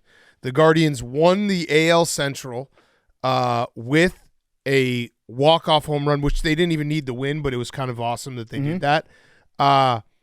The Guardians were, at one point, on July 6th, they were 40-48. They had lost 10 in a row, and they were 15 and a half games back from the Tigers. And you're like, well, that's July 6th. That's a really long time ago. Yeah, of course. They were under 500 until August 26th. Okay? They were 10 games back then. They were 9.5 games back on September 10th, I believe. It's insane what they did, and the Tigers, obviously, they fell apart. The Tigers, from August 23rd to the end of the season, the Tigers went 9-22. The Guardians, from August 26th to the end of the season, went 23-8. Mm-hmm. It was insane. So, what a season. It also is. Guardians also have to be pumped that they're playing against the Tigers. Yeah, and they're playing at home against the Tigers. It also probably will ruin a few fan bases and general managers going into the future when they're 15.5 games back and they're like, we're still in this. Yep. Remember the Guardians? Yep. Because think about this. The not only the fact that because they had already clinched the playoffs, I think it was like 3 days ago, but the fact they won the AL Central now emboldens every general manager, because it wouldn't have been as cool to be like, hey, remember when the Guardians were 15.5 games back and they made the wild card? They get to just be like, wait, my formula is about to kick in. Yeah, now they get to say trust the process, the stats, the numbers work. Yeah, they're 15.5 back and they won the division. Yeah. That's crazy. Things are about to regress to the mean. My stats are going to get us to the playoffs. Just hang on. And then the other one, the Mets. Memes. The Mets at one point had the best record in baseball. They were 45-24. They were 9-15 in September. They ended up 83-79. 45-24 to 83-79. And credit to the Reds. I'm happy for the Reds. The Reds haven't been in the playoffs since 2013. So awesome story for them. Jeff Passan told you. Yep, Jeff Passan, who will get on later this week. He told us on Pardon My Take that they were the dark horse. Also, do you see Terry Francona? I think it was Friday. Maybe it was Thursday. He said he got to the park. They had a night game. He got to the park at 9:45 in the morning and got in full uniform. Yeah, he was just so jacked up for baseball. That's the baseball man in him. There's just like, what else am I going to do? There's nobody more baseball than Terry Francona. Yeah. So Reds, awesome story. Mets, memes. What do you got? This is also Reds aren't really an awesome story. They lost today. Like, the Mets are just a bunch of spineless pussies, and they just couldn't get it done. Oh, damn. But that's cool for the Reds. Yeah, good for the Reds. Good for the Reds. No, good for the Reds. Good for the Reds. The Reds They're going to get their teeth kicked in by the Dodgers. Okay, the Reds are a small market team. The Mets spent so much fucking money, and Steve Cohen said he promised a World Series in 3 to 5 years. No, he said he'd be disappointed if they didn't. So is he disappointed? Oh, yeah. I hope he goes on a rage spending spree. He's going to spend his way out of this. I hope so. The Mets also finished the season 0-67 when trailing after 8 innings. That's a crazy stat. The first time I heard it, one time, I was like, "That's a Frank stat." Yeah, and it is a Frank stat, but it's actually the rare Frank stat that's also true. Yeah. And Pete Alonso was out the door before the game ended. Oh yeah, I was shocked when I saw that. He's out. Yeah, he's a free agent again. He's opting out, right? Yeah, but opting out of his contract. Good chance he comes back. I would say there is a good chance, but you never know. I heard you guys were signing Josh Bell. That's what Frank said. I don't think. But Frank's been on a heater recently. Yeah, Frank was right. He actually Frank was right. He told me this team sucked even when they were good. Say Frank was right. Yeah, Frank was right. Okay. So we have Guardians hosting the Tigers, Yankees hosting the Red Sox. Exciting. You excited? Oh, yeah. The Cubs are hosting the Padres. Excited for that one. And the Dodgers are hosting the Reds. Hank, who are you rooting for? Your Padres? Sox and Pods. You're a big San Diego guy. Yeah. So we'll be doing late shows to recap the games. I'm going to go to. I'm very excited to go to playoff baseball regularly again. I caught a foul ball. Yeah, that's off awesome. my chin. Mm-hmm. Yeah, not as awesome, but still awesome. Did you have a glove? I did not have a glove. Did it land like in your seat? It landed. Or, like, so my into the kids. seat in I was front at the of game you? on Friday. I took my kids to the game on Friday because they were like CPS had a teacher day or whatever, so they didn't have school. So I took them to the game. My kids were getting ice cream with my wife at the time. It would have hit right. It would have like direct shot on my son's brain, and I missed the ball, so I would have been liable. Did you keep the ball? I gave it to my kids. Okay, good, good. Yeah, actually, I gave it. My kids' friends were there too, and then one of those kids might have started crying, so I gave it to him. So they have shared custody of the ball. Yeah.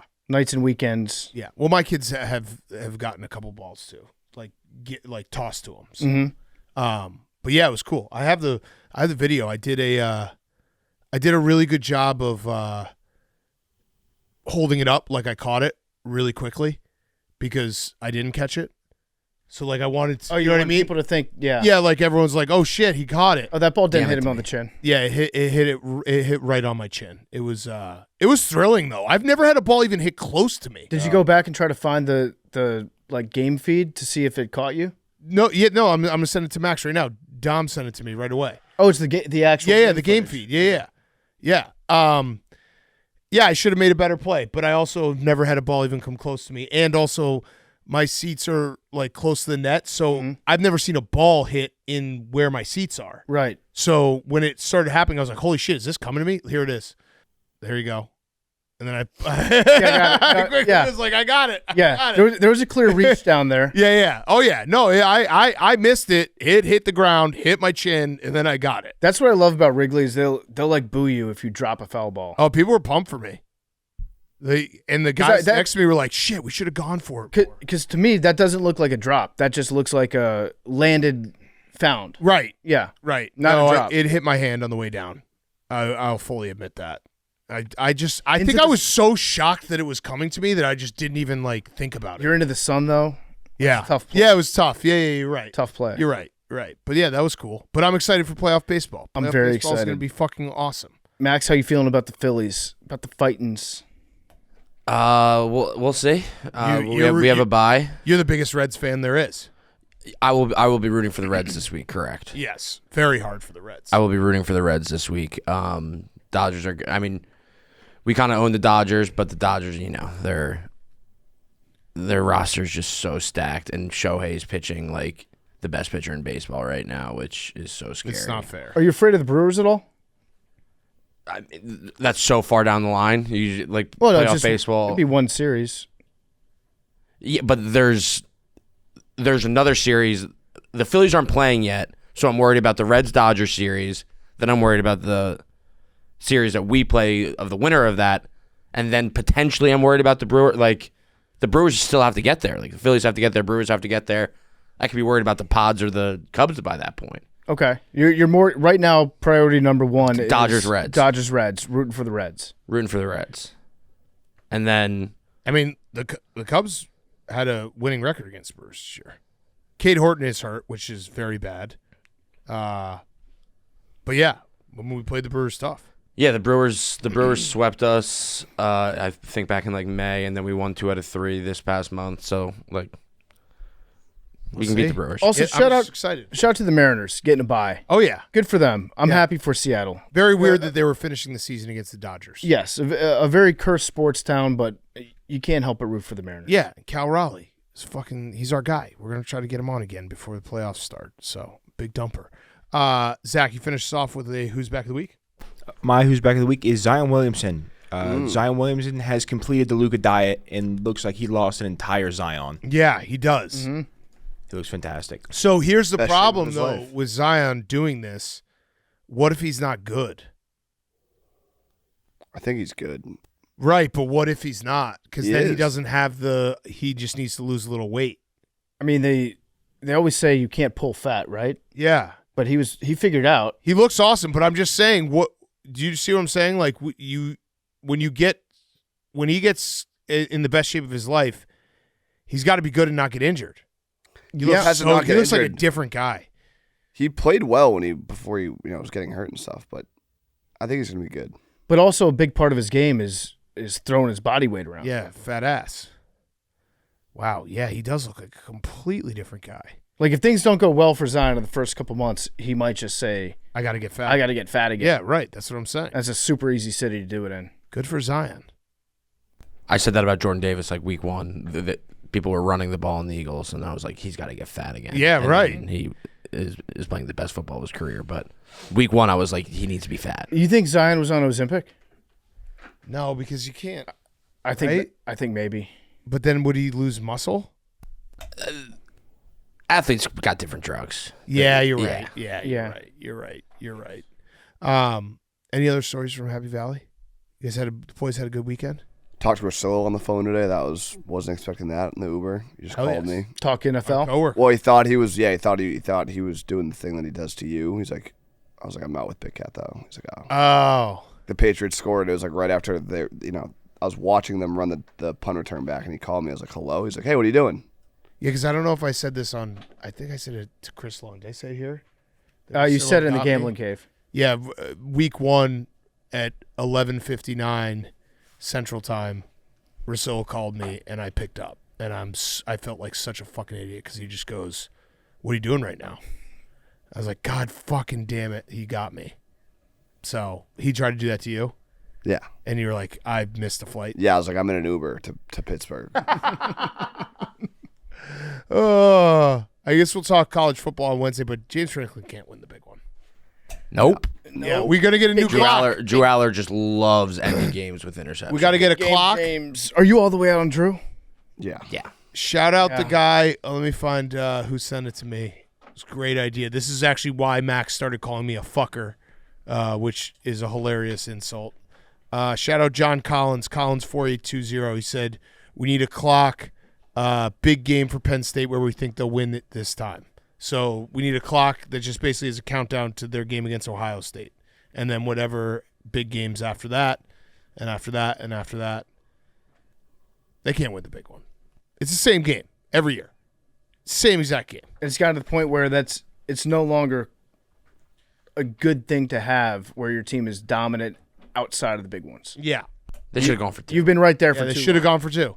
It was actually funny because when we were on Saturday night, it was basically we were just watching the same thing that we've watched every time between James Franklin not being able to win a big one and Kirby Smart not being able to beat Alabama. Yeah. It was basically just like we've seen both of these games a million times. Yeah, it was a flashback. Also, can we just go ahead and delete the podcast where we said Alabama was completely dead? That was Brandon Walker. The program was ruined. That was Brandon Walker. We did a Brandon Walker light. Yeah, although I had come around on I watched back some of that Florida State game and I was like, they didn't get beat like we thought they got beat. But they got shoved around. They did, but they were down 7 with like in the fourth quarter, and they got a bad penalty that kind of ended the game. You know what? I'm actually not going to give up on that take that Alabama's dead. Well, you can't now because Alabama always beats Georgia. Yeah. Right, Memes? Yeah, we got their number. Except in that national championship. Except in the national championship, but then also Alabama beat Georgia in the national championship. Yeah. Memes, quick. You should have kicked the field goal there, but that's whatever. Yeah. Score prediction for tomorrow night, Jets-Dolphins. I don't know. I'm pretty positive. Fuck you. How'd you fall for that? I don't know. Who misses a flight at 35? Not me. Are you because you're not 35? Yeah. But you will. No. Yeah, you will. Yeah, that's not the last flight you miss. No, that man hasn't shown up yet. You're either a missed flight guy or you're not. You act like you've never fucking. I've never missed a flight. Yeah, you did. When? Pennsylvania. What? Oh. It's on Grit Week. Yeah. I actually made that flight after. Good point, Hank. Newark. No, I've never missed a flight like that. I'm definitely going to miss some flight at some point. I'm playing with house money, so I'm not going to judge Hank at all. And I was nit faced. You were nit faced. Mm-hmm. It just happens. Yeah, you were balls deep in the beeve last night. Yeah, just going crazy for it. Were you tailgating with Max's friends after Max left? Yeah. That's awesome. But then again, I ended up leaving after. Yeah, headbutting a tree. The tailgating post-loss has got to be like the all-time bad vibes tailgate. All-time bad vibes. But I do think that you got the tailgate after a game is a great move. It is. Yeah. But after a bad loss like that, it's just you got to kill a little bit of time. Hope some of the traffic goes down. Yeah, you just sit around and you just like, warm up with me. Hey, we just talked about how bad. I mean, it's just you vent a little bit and it's yeah. All right. You have 3? Yep. 33. I'll go 35 because once I said that, it popped up on that TV. Wait, what is your score prediction? I don't know. I'm pretty positively negative right now, so I'm going to say loss. But give us a score prediction. 35-33. Oh, shit. If you give up 35 to Tua, yeah, fire Aaron Glenn. No, Mike McDaniel's still a good offensive mind. Yeah. Okay. They still have weapons. They're not. They have talent on their team. Yeah. Mm-hmm. I'll go. I'll go 61. I'll go. Yep, Zach. Yep. Zach, what do you got? I'll go 25. 99 Puck. 19 Jack. 76 Shane. I'll go 22.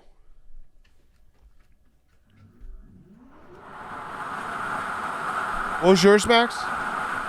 33. Memes, what was yours? 35.